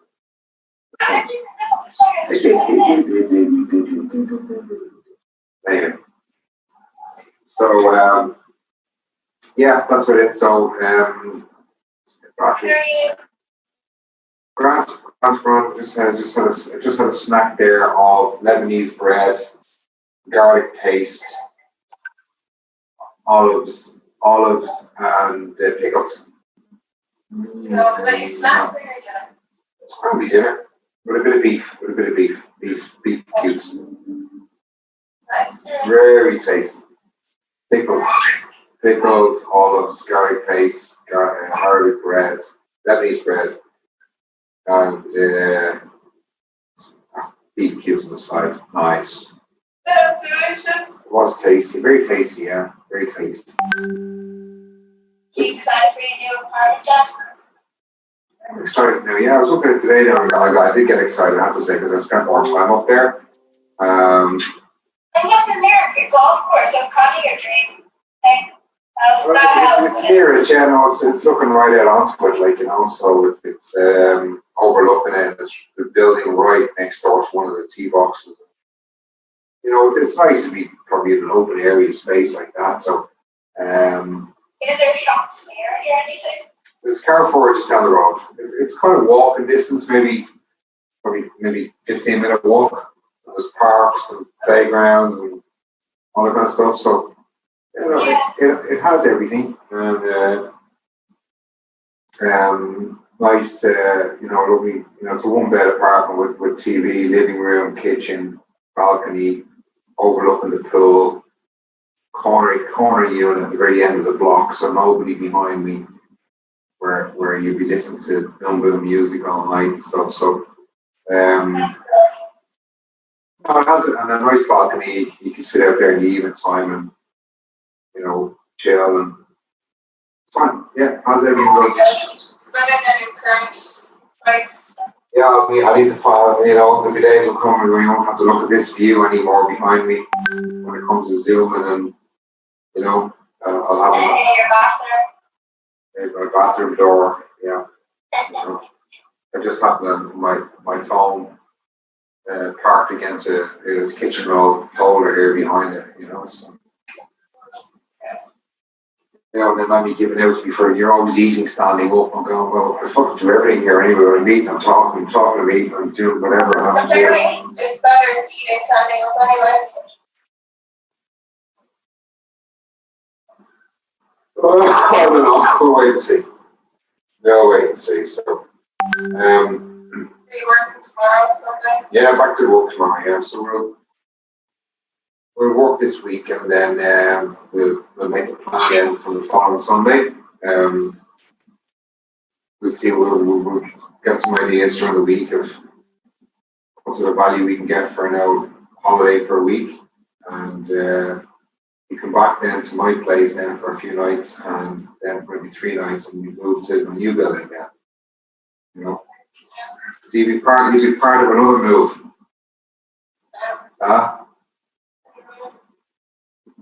So we do. Yeah.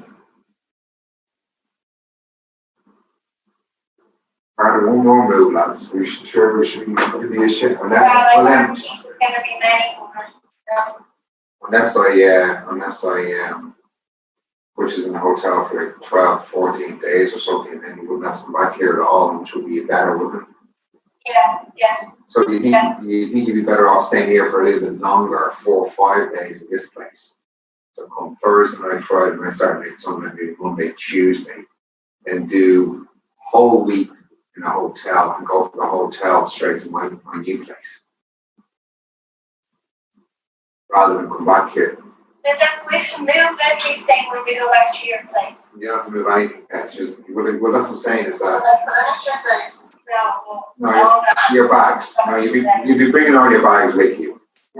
All your bags. That needs 4 cases.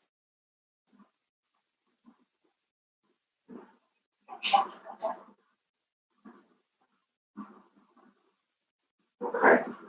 Big black ones. All right, let's sort it out. Yeah, maybe. No. I mean, look, the new place can handle that. I mean, it's going to be a little bit compact, but we can manage. It's far bigger. Put it that way. There's loads of space for your cases when you come in, and there's loads of room for. There's a lot more wardrobe space, and if you get some stuff from Eddie, you'll be able to put your clothes onto some shelves that he's going to give me. You know, so you have loads more room. You'll be able to take your stuff out. You can put your bags lined up in the hallway as you walk in. So it's not like the way it used to be. You know, all or live out of it. So we'll just sort out the timing, you know. Anyway, that's another day's work, lads. Another day's work. All right. Cool. All right. Speak to Christian or Mom. I spoke to man. Did you just ring me off the cuff? Or did man tell you to ring me? No, we just saw you. Did you? That's weird because I just said to man that Grace hasn't called me all day. And it's about 5 minutes later, then Grace will be ringing me. Grace comes downstairs and goes, I need to talk to Dad, give me your phone. Did she? Like torture. I was like, oh. Did she? Yeah, I can't call you on like them. And she wasn't prompted by mom at all, no? Yeah, today I had a heart attack. She was screaming on the bathroom floor, crying because her phone wouldn't charge. She was like, what am I going to do? And she's like, Karen, shut up, my phone won't charge. And it was charging the entire time. So, What you say about drama queen? Huh? yeah. All right. Yeah.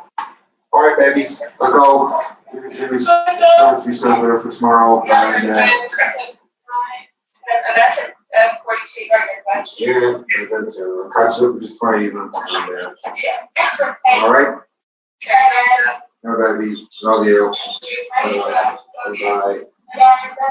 Bye-bye.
Bye.